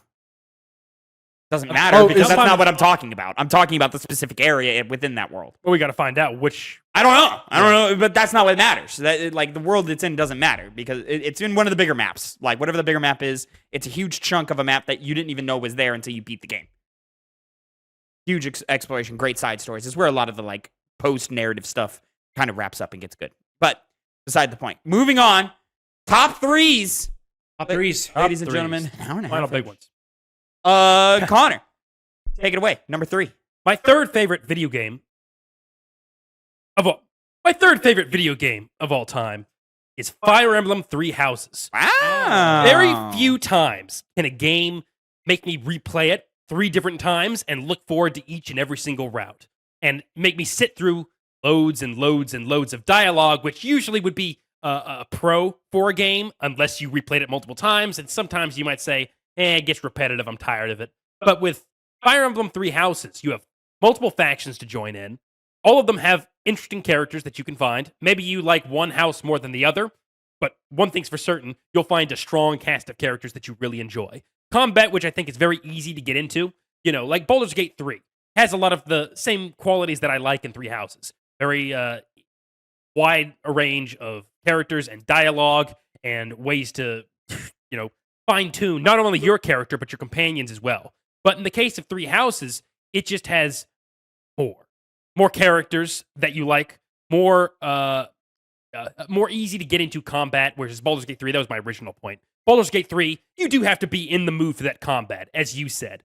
But 3 Houses it moves very simply. It's easy to control, and so you could just hop in it, and similar to Hades, have fun, and, pretty easily get into the systems of Fire Emblem, which, there's a reason why they've kind of been in the same ballpark for as long as they have, because it's, you got your classes that are easy to understand with their easy to understand strengths and weaknesses, and you use those in a tactical setting that goes along with a pretty well done story that builds on itself each time you play a different route.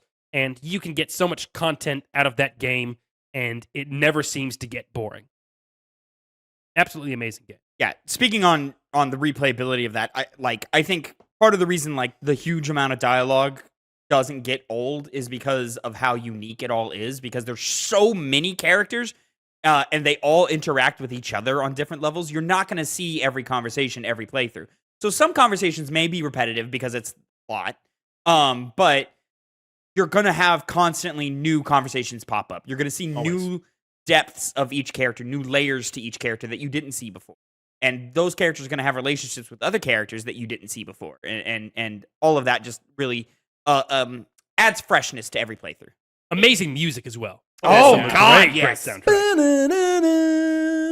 That's one of my favorite battle themes ever. Yeah, it's so good. good. No, it makes you fill with determination, Indeed. with the ability to go for it. Oh, yes. Great intro. Great final battle song, which you guys don't remember for some reason, even though Gold and Deer is your favorite route. Didn't notice it being any different than the original than the regular battle. When have I said I didn't notice?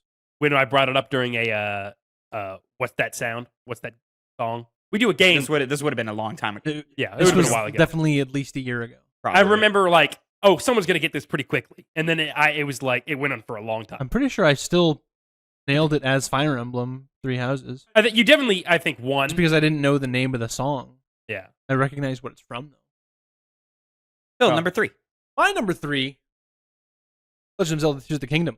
Hey! There it is. Legend of Zelda Tears of the Kingdom is an improvement on Breath of the Wild. That's Every it. way. Every way. That's it. You don't have to say it's anything just else. an improvement. Yeah. It's bar none. It's- It improves every single aspect of that game. First It's of all, actually a good game. Shut up.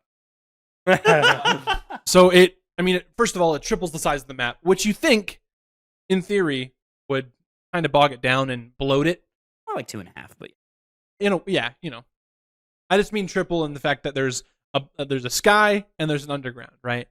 But like it just makes it better. Like it makes the exploration a lot better. All the towers that you go to and they just launch you up into the air, the sky, so you can get around. Like the traversal is really fucking that's fun. so much more fun. It's so fun. Beautiful scenery. That's just the only way to. That's like the best way to say it. It's just fun. You dive down into the depths. You explore. You have all these bright bloom seeds, and you throw them all over the wall. Also, really cool thing that I brought up in the review is each little shrine you find in the overworld is connected to a little light route in the underworld. So like Great design. it's great. Great It's design awesome. choice. That's the thing is you run into a shrine or a little thing underground. You put a mark on the corresponding map that's either above ground or underground. Then you just go to the other map, and then there it is. It's right there where you left the marker. and all able to run pretty well On a the Nintendo Switch from Yeah. 2017. Yes. You know? It clearly cheats when you dive into the depths. Yeah. Like there's clearly a loading as you're falling. Yeah. How good is that fucking like the music sting when you dive down in the depths, dude? It's like the fucking. It's good. It's scary. It's Fucking- good. Bwah. No, I'm a Breath of the Wild hater, and Tears of the Kingdom I think is so good that like y'all are gonna hate me for this. I think it legitimizes all of my complaints about Breath of the Wild because it's so clearly like this is so clearly what they should have done from the start. Whereas like Breath of the Wild, it's like, all right, cool, you do one thing very good, awesome. The rest of this game sucks. And then Tears of the Kingdom comes around, and again, as I said in my personal review, Tears of the Kingdom like doesn't fix any of my issues with it, but it minimizes it so much to where it's like, fuck, this game's great. Yeah. Great It's crafting system. Of Oh being my able to create God. Vehicles, fucking flying This contraptions. is a hidden you know, whatever. the hidden sequel to Banjo-Kazooie Nuts and Bolts right here, dude. I don't get that reference, but that's funny. I get it. I played that game, actually. But fucking I know. Crazy. just it's all the different abilities that it gives you. It gives you every single tool that you need to excel in this world.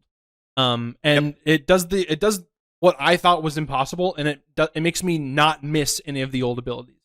You know, at no point am I like, oh man, I wish I could do the ice block ability. At no point am I like, oh man, I wish miss I had a square bomb. I miss magnesis. Let me just do that. I'm not missing any of it. You know, because I have something better than magnesis, and I can do anything. It doesn't have to be metal. Ultra Hand, Fuse, and Ascent. Make that game good. Fucking the Rewind too. You gotta have that. Rewind's pretty good. Rewind is really good. It's the one you get later, where it like saves blueprints. I don't remember what it's called. But it's the purple hand. Yeah. Purple hand thing. That one. When I got that one, it took away my critique of like, fuck, I wish I could just like fucking stick things together. Right. And then it's like, we thought of that, there you motherfucker. go. Gotcha. Hey, just go through. Should have been a little faster getting to it, but whatever.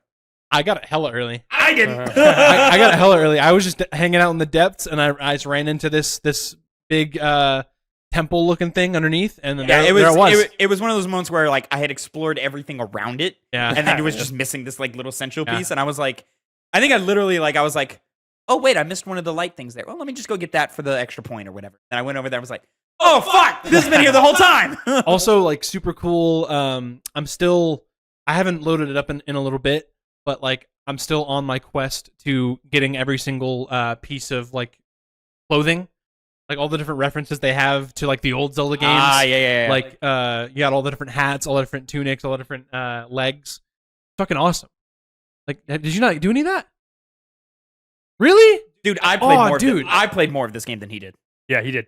And you were on the review with me. Why?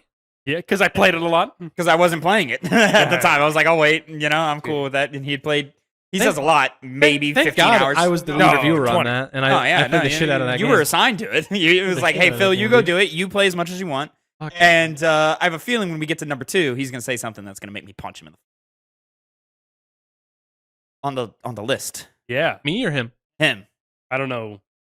Oh, maybe it's not there then. And if it's not there, what the fuck? Well, that's my number 3. Yeah. Anyways. Love Tears of the Kingdom. My number 3 favorite video game You of didn't fuck that one? all time. Thanks, buddy. I also nailed it on yours, which is the tricky one, but it's fine. I didn't know that. My number 3 video game of all time, Persona 4 Golden. Number This 3? E. Yes.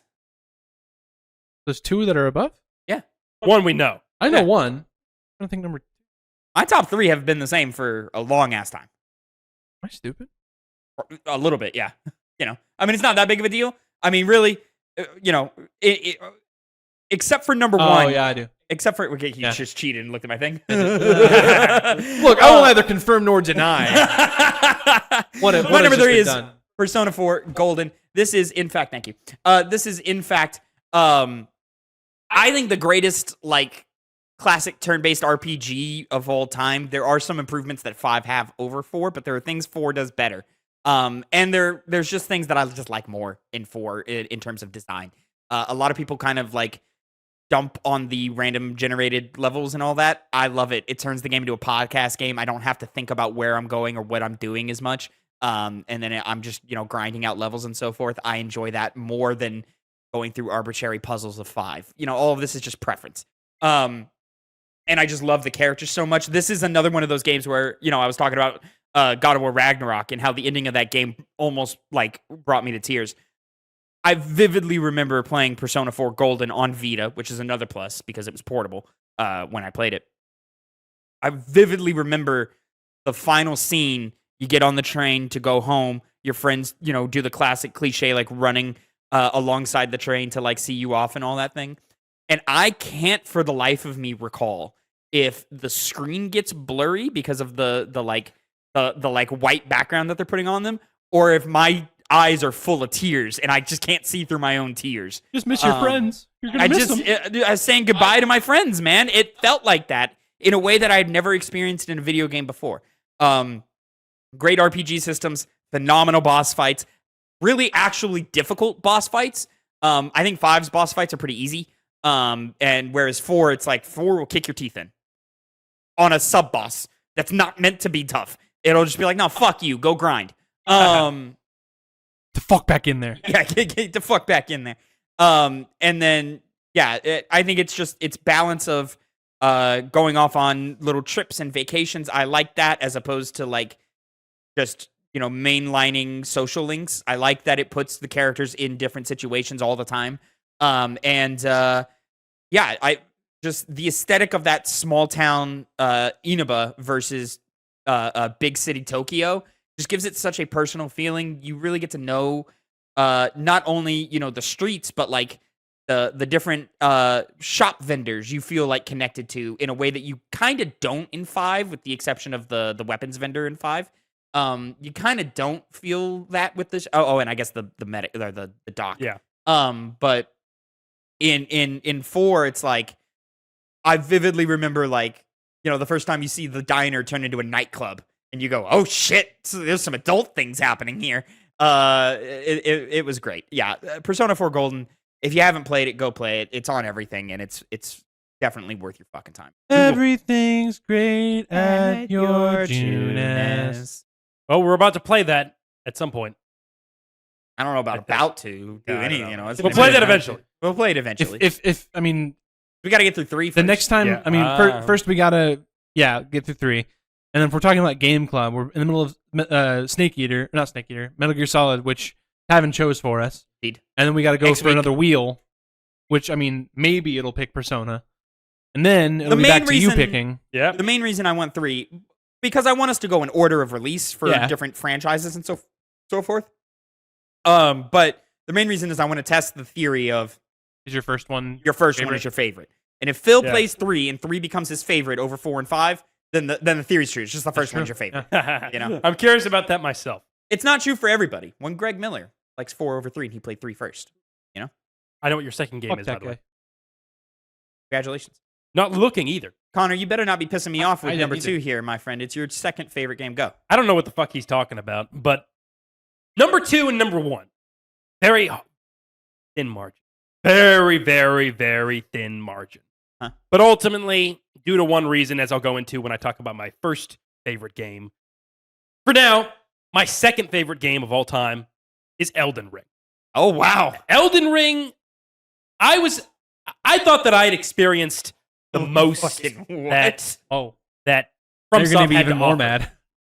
Oh, God. Oh, you dumb son of a bitch. You're an idiot. I don't even know what he's saying.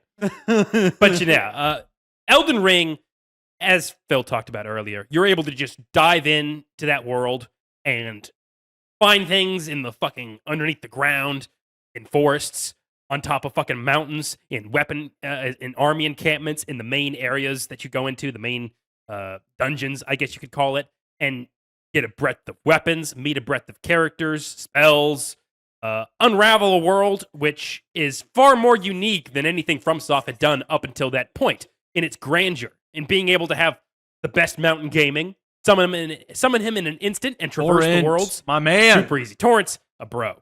And Torrent's definitely like one of the best horses ever. Yeah. He arguably controls better than when you're on your feet. arguably, yeah, he does. And the implementation of Ashes of War adds that extra dimension that the combat of Souls games needed to put it over the edge to really be a subliminal combat system. At least one that I find interesting when it works in tandem with the enemies, which are so varied, not even getting into just the bosses, which are in another league of their own, but you're constantly unraveling the different types of enemies you'll find, even if it's just variants of the same enemies that you fought for most of its playthrough. Each time, it's just a joy to run into a new one, and experiencing the game for the first time is an experience that I probably won't have for a very long time after. And the melancholy that I felt when I knew my time was coming to an end was palpable. And now, maybe I'll be able to return to that feeling when Shadow of the Erdtree comes out. So excited. You could just keep playing the game, right? You don't have to stop playing. You could. You could also possibly get your third platinum in your life. I could. You could, yes. actually test your mettle and play on New Game Plus, where it's actually harder. I have played on New Game Plus. I've been dominating in New Game Plus. But as the first time experience, it's unmatched on that alone. Yeah, I got to start my 4th playthrough. I'm having fun casting those spells. Hey, you see? Casting little Yeah, you spells. cast Casting those spells. Hey, when you guys are riding pray? around through the open world, you just stab things, right? Like little sheeps and birds and shit. No. That are just minding their business. And No. I definitely do. yeah, I don't. kill everything. If I run across you, I Hey, kill you. I need those 5 runes. Okay? Need those 5 runes. Penny pinchers. And by the way, I've seen this That's guy. what we told the audience. Listen, when the fucking Yeah, when the damn fucking it. game makes upgrades so expensive so quickly, yeah, I'm gonna fucking kill the goddamn sheep. It ramps up. Psychopaths. Pass. This guy would shoot dogs for enjoyment in Division 2 and Division 1. Oh, He would yeah, just I do would. it. Yeah, So I don't, that's an excuse to try and hide the psychopathy that's behind Is that why his you don't have a eyes. dog here yet? Next week? Really? Yeah. Getting a dog? Yeah. I really hope that doesn't fall through and make this recording very embarrassing. Anyway, Phil, number 2. My number 2 game is a game that we've all played recently. Heyo. Pokemon Soul Silver. What? Pokemon Soul Silver is... It's okay. I'm playing. Go ahead. Anyway, Pokemon Soul Silver is, of course, a remake of the original second generation of Pokemon games, Pokemon Silver and Gold, Pokemon Heart Gold and Soul Silver. It's just the peak of Pokemon, minus like the need of some quality of life. This is the peak Pokemon game. Other than that, you know, you got your little buddy running around with you in the overworld. You got Team Rocket causing a ruckus. You're going through the Johto region. And then, surprise, surprise, after you complete your first run of the Johto region, you can go to Kanto. Go through the entire first generation of the games. They're just harder to beat, you know? All the gym leaders are just ramped up. What's Wait, up? is all of Kanto there? Yes. All of it. Really? All of Kanto. Did they wait? Can you do the gym leaders over there too? Yes. So they just tacked on the first There's game. 16 badges. They just tacked on the first game to the second. Yes. It's Impressive, awesome. Game? That's a good game. It's awesome. Wait, that's a good. Wait, bring it up in the ratings. Bring it up. That's what I'm saying. That's what I'm like. I'm so sad that we just neglected to talk about that in the review for when we did it on Me and Game Connor didn't do it. I just forgot. I forgot to mention it. Yeah. And that definitely would have brought it up, you know? Without a doubt. It's 2 games in 1. That's fucking cool. It's really cool. I didn't realize it was that in depth. Yes. I thought it was just like obviously you go there and then wait. So does that mean the red guy isn't red? The red is actually at the end of everything. Oh, see, I thought it was just like a costume change. I Nope. thought he just looked No. different, but he was No. red. Paddle Because up he the had the red summit. hair. No. Wait, That's what? cool. Red hair. Yeah. That isn't never. Oh, No, you're the- talking the, about like, the rival. spiky- You're yeah, talking about the rival. Oh. No, it's not. It's not even the rival, right? It's a different guy, isn't it? Rival is blue. Because he comes up later and he's on your team, and then you got to battle him later. Oh, no, that's Blue. Yeah. That's blue. That's Blue / Gary from so the, like from the show. because he's the final boss, right? No. Oh, the final boss is your rival. He's the final the gym final, leader. he's the final, Got it. he's the 16th gym leader. The final boss of the game is the protagonist of the first game. Yeah. That's You find him red. at the top of the mountain. That Okay. mountain you see- Wait. So the guy with the spiky red hair that you meet when you're fighting, I think when you're fighting Team Rocket or whatever the. Oh, that's Lance. Yeah, the Lance, dragon hair. Lance. Lance. He's the Elite Four champion. Okay, he's not red though. No, Yeah. No. Okay, see, I thought he was red. no, that's Lance, Oh, okay, the Dragon Master. cool. But no, so he's the 4th Elite Four member, not the champion in the first game. He's moved up. Wait, to, you fight red and blue? Yes. Yeah. Why is blue not like a canon thing? Why is red more? Because he looks like Ash? No, That he doesn't why, even or- look like Ash. Really? He doesn't even look like Ash. Got the backwards cap on. He doesn't have a backwards cap on. Red? Red does not have a backwards cap on. Does he not? He has a cap. Are you talking about Gold? I don't know. Your player character with the backwards cap? I don't know anymore. I would have bet money red has a backwards cap on. No. Forward. Interesting. Red and white Why cap. is red more important than blue? Just because we talk about red? Or because Red is the protagonist of the first game. He's you. He's In a you. sense. But isn't it if you play blue, you play as blue? No. Nope. You're still playing as Red. Wait, so who's blue? Blue is Gary / Blue. Is he the rival of the first game? Yes. Oh, got it. Okay. That's the information I was missing. Yes. I was like, why is blue important? Yeah. Okay, gotcha. Yeah. So Blue's character design is what they used for Gary in the TV show. Bring this game up in the rankings. That's what I'm saying. This is a great fucking video game. But yeah, so not only do you go through all of Kanto for a total of 16 gym badges, you then also go back to the Elite Four, and they're all ramped up, and they have different Pokemon from all different gens, so they're all stronger, and they have a full team of 6. Dude, I might load up some more Pokemon Silver. I'm Yes! not gonna lie, this is kind of cool. Yes, dude. And then after you do that, you go through what is called Mount Silver, and you climb it all the way to the top. Right.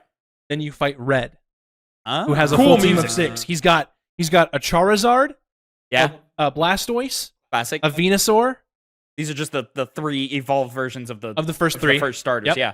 a Snorlax, which is a big fucking fat bear. It's the guy that you in Pokemon Soul Silver, he's the guy you need the Poke Flute to wake up. Got you. You wake him up. Yeah. That's Snorlax. He has Pikachu, obviously. There's so many TikToks in this fucking Yes. episode. Let me tell you what. Yes. Dude, it's awesome. And I think a Lapras. I think he has a Lapras as well. Lapras is like He doesn't have the what are they called? The very special ones. Eevee? No, the ones that are like on the box. No. He doesn't have a legendary. The legendary. He doesn't have a legendary. Interesting. Kind of a missed opportunity. No, he just has his central team of 6. I like it. I want Soul Silver. Go. My number 2 second favorite video game of all time is in fact Death Stranding. No, I'm kidding. I just wanted to fuck with you guys a little bit. Just give y'all a little, I wanted to make your balls clench up a little bit. I feel like if you look back on the recording, if the camera was on, It wasn't. No. Anyways, it is The Last of Us Part 2. My second video game is Last of Us Part 2. Dude, I was right too. Shut up. Yeah. No, I think Last of Us Part 2 just kind of does everything the first game does, but just it takes it a step further, goes a step deeper, and I would debate is just a step better. But Tavin, isn't the moral of that game just revenge is bad? No. Sorry, that was just I had to be the I had to be the comment yeah. You had to be the internet. dumbass internet. And you guys are some dumbasses. Anyways, no, I think Last of Us Part 2, it's just bigger, and I would say better in every way. The gameplay is so much better than the first one. I think the first one's gameplay is aging poorly. Would you say it's bigger, better, and stronger too? Be the first member of the DK crew. Okay, all right. I thought we were going Kanye. I did too. We went Donkey Kong. Gaming podcast. Said harder, better, faster. Anyways, Last of Us Part 2, way better gameplay, way more inventive scenario designs. They give new enemy types that are actually interesting and feel believable within the world. And I think the dual narrative that happens in that game is so expertly delivered upon. The only thing that I'll accept as criticism of the game is that it's so depressing and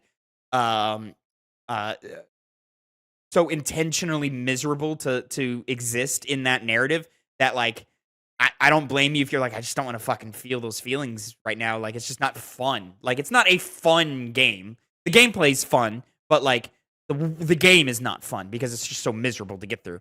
And the first one has more hope in it, definitely. And then of course that open world segment at the beginning of the game fucking sucks.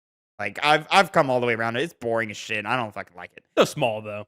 On your horse. It is small. You can, if you want to mainline it, you can get through it pretty fast. But if you're doing the thing that I would argue you have to do in a Last of Us game, which is checking every nook and cranny and looting all the shelves and reading all the notes, it could take hours to get through that part.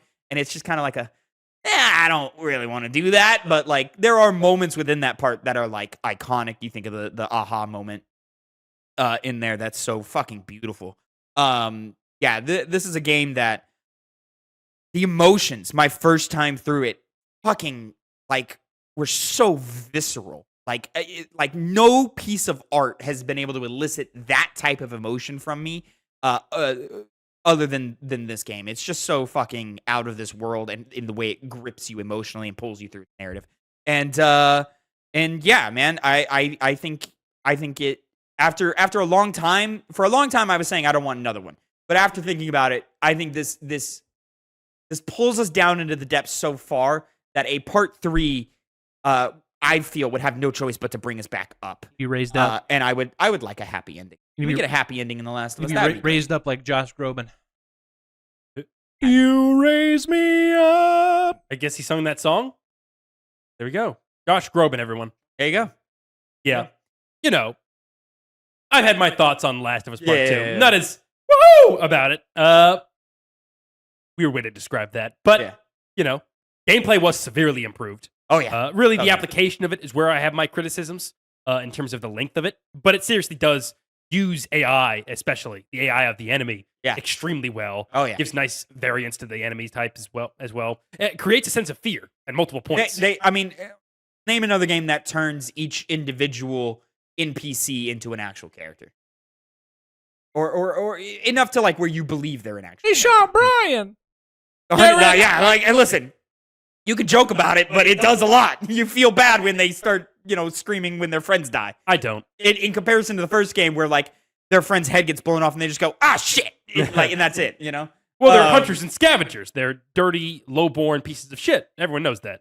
That's why you don't care. Why do you say lowborn like it's fucking Game of Thrones? What the fuck? Holy shit. I'm a lord. Fucking hell. That's what I am. And also, no spoilers, Con. Or, I mean, maybe he already knows. I know everything. But Yes. crafting table moment. He doesn't know. I know. might not know. He doesn't know. Yeah. Do you know what I'm talking about? Yeah, of course. Yeah, that was great. It was a great One of the moment. moments where I was talking about fear. That and the height segment, where the Oh character my you're God. controlling has a fear of heights. I have a fear of heights. It displayed that very well. Yeah, Why we don't do man. that segment. Oh, the dude. best, easily the best segment in that entire game. Oh, it's so good. Something interesting. I didn't bring it up whenever I talked about it on. I can't remember if it was last Piggy Make or the Piggy Make before when we were talking about A Way Out. Me and Yeah. Ash playing it. Yeah. So Leo, the character I was playing as, has a fear of heights. Yeah. And he like whenever you're climbing something, he like looks, and yours kind of like shaky. Yeah. Versus Ash's character, I can't remember his. I've already forgotten his name. Vincent. Totally normal. Nothing going on that side of the screen. But like my screen side of the screen is like whoa. They have Whoa. a great. It's Abby who has the fear of heights. I figured. Obviously, Yeah. they do a great effect where if you point the camera down, you get vertigo. Yes, That's pretty fucking cool. yes, actually. it's fucking cool. It's so fucking I cool. like that. Anyways, final round, gentlemen. Let's Final- get into it. I'll say, Tavin. Yeah. We might not have to rip into Connor anymore because I remember what his actual number one might be. I don't. I have zero goddamn clue what they think No, I on number one. Well, I'm game. gonna cut to this reaction.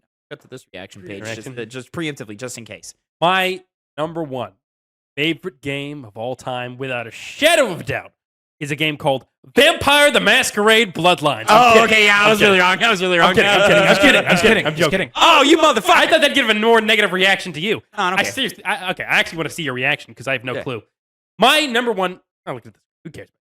My number one favorite game of all time is Final Fantasy VII Rebirth. Okay. because we both thought you were gonna say Breath of the Wild. Yeah. Oh, really? Yeah. If it was Oh. Breath of the Wild, I was gonna fight you. in the middle of talking about like the last couple games, I was like, oh, it's probably Final Fantasy VII remake. It or definitely Rebirth. Why? is. Okay. Well, why remake over You Rebirth? said Rebirth. Oh, you did say I Rebirth. said Rebirth. Yeah. Fucking. Are you guy. kidding me? Yeah. I mean, Yeah. ultimately, combat system alone, it's one of the most perfect combat systems you can So create fucking in an good. action adventure game. Every single character, except Kate, is played so extremely well and tight. Each of them have their own gimmick, if you could call Why have it you that. got to be so mean? I actually like the character nowadays I don't. in this new one. The fuck's wrong with you? They tried their best, but it still doesn't. Kate says still doesn't work for me. They tried their best. He works the weakest in gameplay and in narrative.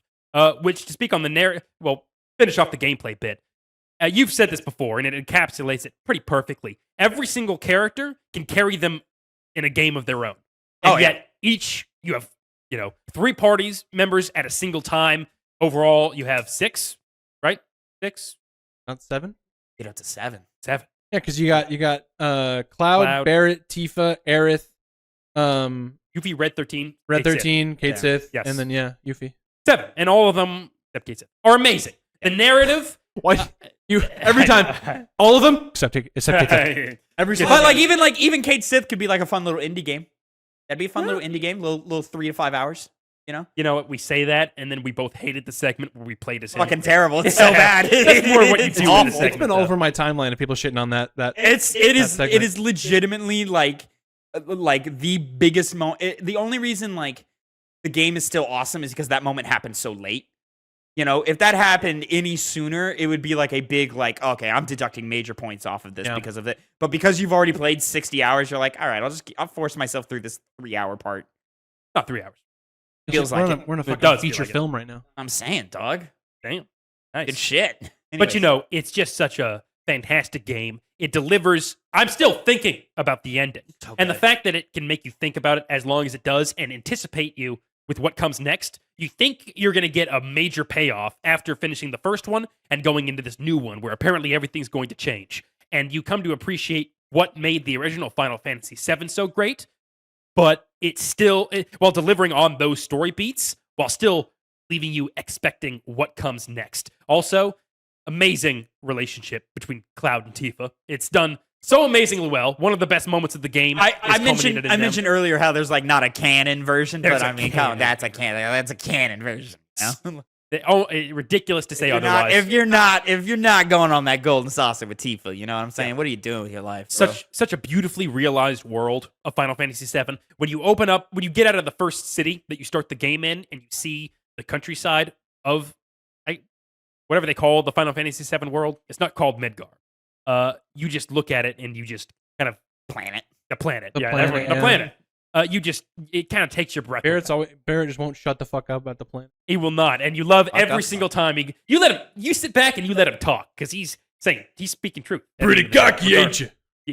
Are you? Are you cocky? He's gonna put you in your place. I also love something kind of like understated in the game. Most of Rebirth, Barrett doesn't have his glasses on because he's let his guard down around his beak, and he had it up. I'll let them look him in the eye. Yeah, he won't even let him look at. Not just the cool badass leader. He's not even the leader anymore. Barrett Wallace. Yes, great voice acting too. Oh my God, so good! Yes. Great boss What? fights. How is that game so good? It shouldn't be that good. It should not be. So much stuff you could do. Some might Queen's say Blood. too We haven't much. even talked about Queen's Blood. Queen's Blood. It's alongside Gwent, the best card game that's ever been made in gaming. Phil, if I told you there's a mini game where it's just Fall Guys in that game, not Gold kidding. saucer?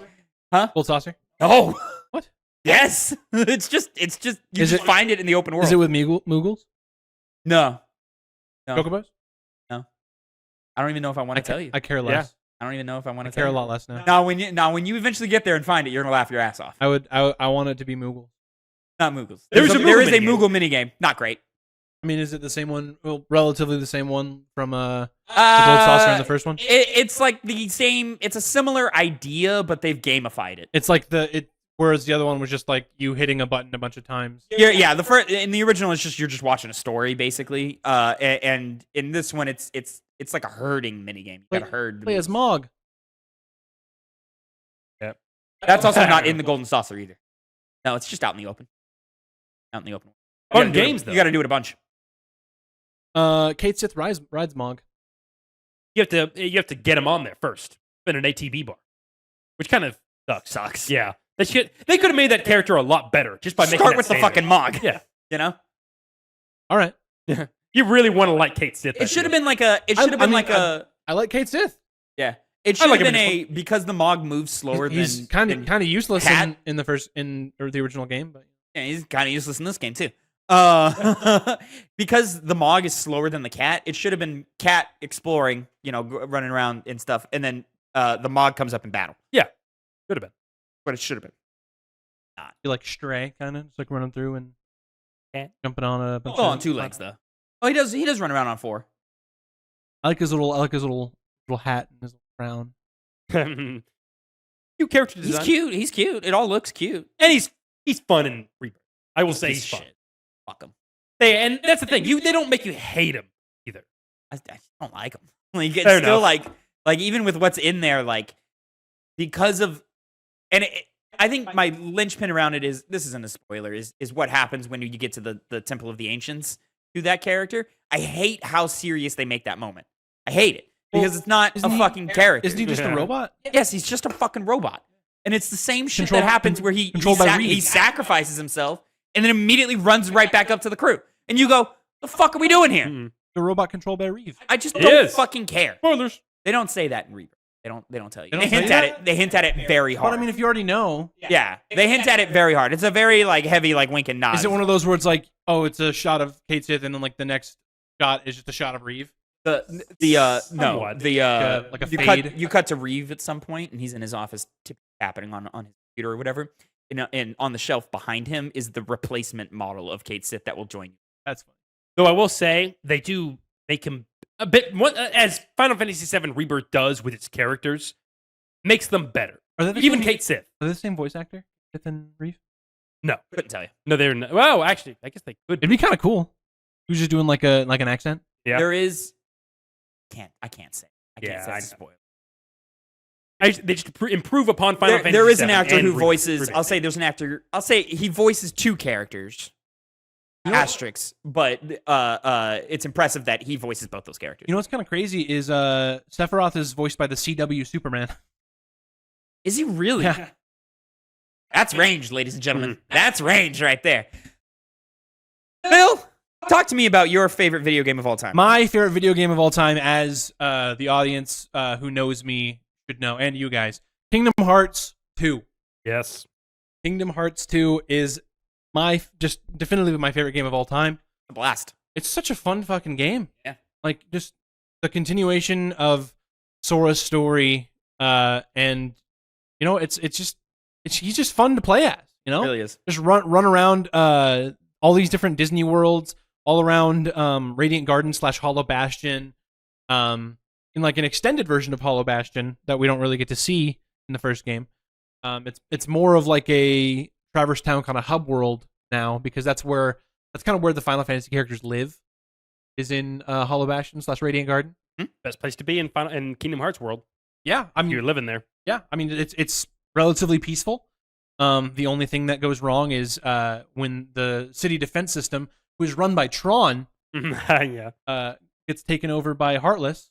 Might be one of my biggest pops that we ever did on Hype is when Fucking Tron came up. Really? Yeah, because like Phil was like gearing me up where he goes, this next world is gonna be some shit you're never gonna guess it, and I was like, what the fuck Yeah, could it be? I was kind of like, what would be like? You're not going to be able to even guess what fucking. I mean, it's Disney wild that property is in fucking this. Nightmare Before Christmas is in that Yeah. world as well. Yeah. Like that was exciting for me because I Both love games. that movie so much. 1 and 2. But yeah, when Tron popped up, I went, what the fuck? Like I was not expecting that. The main like thing that I think is at least when it comes to Halloween Town, in terms of between 1 and 2, Gotta find that reaction in the footage somewhere in TikTok. I get you. Yeah. And the main thing I think is like so much definitively better between those two versions of Halloween Town, that you actually get to go to Christmas Town in the second game. Oh yeah, I First game, forgot about your that. first game, you're only in Halloween Town. Yeah. Second game, And they you got- actually get to go see They have- Santa Claus. They have an alternate Christmas design with them. Yes. Yes, that's Yes. so good. That's so good. Yeah. which Steamboat Willie. That one too. That Yeah. one was great too. Cool. yeah. Fucking because Might be my favorite part of the game. Yeah, it's a Timeless River. That's what it's called. Yeah. It's great. Yeah. What's Public funny domain now, so we can use it. What's funny is I don't think in the original version of Kingdom Hearts 2 they don't have different designs in Christmas. I think it's still just Halloween. Really? Yeah. Interesting. I think it was only in the Final Mix version that we played for the Pretty much only play the remaster. Final Mix version now. You know. You can get away with it for sure. Yeah. I mean, there's no reason not to. There's nothing that is in the. If anything, it's just added content Yeah. in the Final Mix. Yeah. Um. Well, I was just saying, it would be such a pain in the ass just to get back to the original game because that's only on the PlayStation 2, I still own it. maybe on a PSP. Still own it. You know, that game's got great boss fights with all of the members of Organization 13. Yep, and even what's so funny you bring that up. There's all the members of Organization 13, plus the ones you don't even encounter in this game, besides in the Final Mix version, in this huge room where you can literally challenge every single one of them. Very cool. Because I believe in the second game you only have like what is like the top 4, and then like a couple sprinkled here and there. I think you also fight Demix, who's number 9. He's the water boss. You know, he's like, come on, skip to the beat. He's got like the water sitar and shit. This is in between the game trying to make you think Goofy's dead. Yes. Yeah. Well, you fight him right before Goofy dies. Oh, okay, gotcha. Before the big fight with all of the Heartless. Yes, on before the field. 1,000 Heartless fight. That's a great moment. Yeah. Great moment. Great moment. This game is just full of great moments. And how fun are those dry forms that you just go through and level up? Didn't use them. You didn't level them up that much. Yeah, I didn't use them that much. You know, so Yeah, you got Valor form. You know, you Yeah. just got your two no magic, but you got extra power. You got wisdom, actual power, but magic. And Master form, which is a combination of the two. listen, Final form. Kingdom Hearts as a franchise, but like Kingdom Hearts 2, like there's a lot of like really detrimental problems that I have with that game. To like it's like nowhere near like one of my favorite games ever. But Yeah. like there are moments in that game where it's like, all right, when I do eventually replay that game, because I will eventually replay it, I'm gonna create saves. Like I'm gonna create a save that skips that tutorial world or whatever. I'm gonna create a save that is right before the Battle of the 1,000 Heartless. I'm gonna create a save right before the final moments of the game. I'm gonna create a save right before Steamboat Willie and all these things. Like all of these moments, I'm gonna create like alternate saves for. That's so that I can, whenever I want to, I can jump back to my favorite moments of Kingdom Hearts 2. That's something that I did as a kid playing Kingdom Hearts 2. You should also have one right before you fight Sephiroth, because that fight is fucking awesome. It's sick. The Sephiroth fight in 2 much cooler in 1. For the longest time, the only way to fight human form Sephiroth was in Kingdom Hearts. Pretty crazy. Yeah. Remember when you thought you fought as Cloud? Oh, as Cloud even. Mm-hmm. Fucking goof. It was on like a piggy bank or something. You're like, yeah, you fight him as Cloud. Really? Yeah. That's really stupid of me to say. Yeah. And then remember when y'all in a previous Two Penny Gamescast? Sorry, before we get to the last one. Keep going. In a previous Two Penny Gamescast, y'all tried to talk about the Kingdom Hearts movie, and you fucking butchered all the different stuff. Yeah, a lot of cringe moments myself there. Fair enough. We got to take the lick on that. Oh yeah, it's a different voice actor, and it's it's got all this. I should have known that. That's the biggest thing. Same guy. Same guy. Just balls dropped. Same Joel guy. Osteen. Joel Osteen? Might as well. What? Jolie Haley Osment. You say Joel Osteen? Yeah, that's the preacher guy. Yeah. Jaylee Osment. No, Haley Joel Osment. Haley Joe Osment. I went to the Kendrick Lamar verse. So fucking shout out Euphoria. Fuck Drake, man. You know what I'm saying? Never mind. Certified alligator, certified crocodiles. We ride the bus. We ride the bus. We ride the bus. God, it's there's a parody Kids Bop. It's not an official Kids Bop. There's a parody Kids Bop version of that song. The most hilarious thing I've ever heard. Why are you playing Fortnite? Ain't you tired? Got my grades back, and it's probably A-. Hey, Jesus Christ! Why would they do that? It's what is it? It's like nuggies with sweet and sour nuggies something. Yeah, that's one. But what is the equivalent of the? It's something about hiding your homework if mom's watching. The equivalent of beat your ass and hide the Bible if God's watching. Yeah, but it's I don't remember. I forget what the first part is, but it's and hide your homework if mom's watching. Like it's so fucking fire. Whoever made that is hilarious. Very funny. Yeah. Ladies and gentlemen, our final game of the evening. My favorite video game of all time. How convenient! It just happens to be the best video game of all time. That's right. Metal Gear Solid 3 Snake Eater is my favorite fucking video game of all time. Talk about a game that knows exactly what it is, that plays to being a campy, classic 007 adventure. On top of that, it's in the one of the greatest worlds of video games ever, being Metal Gear Solid. And it's got incredible, memorable characters, some of the best music to ever be laid in a video game, some of the most engaging stealth gameplay of all time, the best theme song of all time, hands down, bar none. You can't fuck with that shit. It's not afraid to lean into the camp of itself. It's not afraid to be serious and take itself too seriously. It's just great moment after moment after moment after moment. Yes, it has long cutscenes. Metal Gear is known for its long cutscenes. But in this one, they're not fucking boring. Never, ever are they ever fucking boring. Here's the best support team of any of the games with Sigint and Paramedic and Major Zero. Fucking great group cast of characters. And I mean, come on, man. Those final moments. Can we talk about it, gentlemen? Is there a better ending in video games? I don't think there fucking is. I don't think there fucking is. Not even to mention the boss fights, except for one, are all awesome. You know? I mean, come on, man. Is there a better fucking video game in all video games? That first encounter between Ocelot and Snake is so good. So sick. So sick. I love like before you actually encounter him and like you throw a grenade and you can kill him and it's like, you've created a time paradox. fucking, you can just shoot him right there when he's on the ground knocked out. Just fucking kill him right there. And I love how they bring in the Colonel from the other games. It's the different actor to say, Snake, what are you doing? Like, you created it. Like, it's so fucking great. That's Grandpa Max from Ben 10. It is. Same voice. Oh, that makes so much sense. Yeah. Of course it is. Yeah. As the Colonel. Yeah. As the Colonel. Yeah. You're going to be hearing a lot of him in the coming hours of gameplay. With a slight hint at one of my takes, I enjoy the cutscenes. They're fun. In the first one? Yeah. Also, 3 is even better, though. I remember that. Also, it's littered in our hype playthrough of MGS3, but the boss is voiced by Diane Simmons from Family Guy. The lady anchor? The noise. Oh, the news anchor. shit. And Yeah. I see that too. The lady I news see anchor. that. Yes. Thank you, Diane. And like talking about like an era where video game voice acting, like they're giving natural performances, but very often it gets like kind of hokey or like not super serious or whatever. These actors are putting on a. They're just fucking. They're showing out. Yeah. I think it's David Hayter's best performance. And like just so many iconic moments that you can just name, and anybody who's played understands. When I say the ladder, you guys know what that fucking means, and you're like, yeah, fucking great. It's epic. What a thrill. It's so good. It's so good.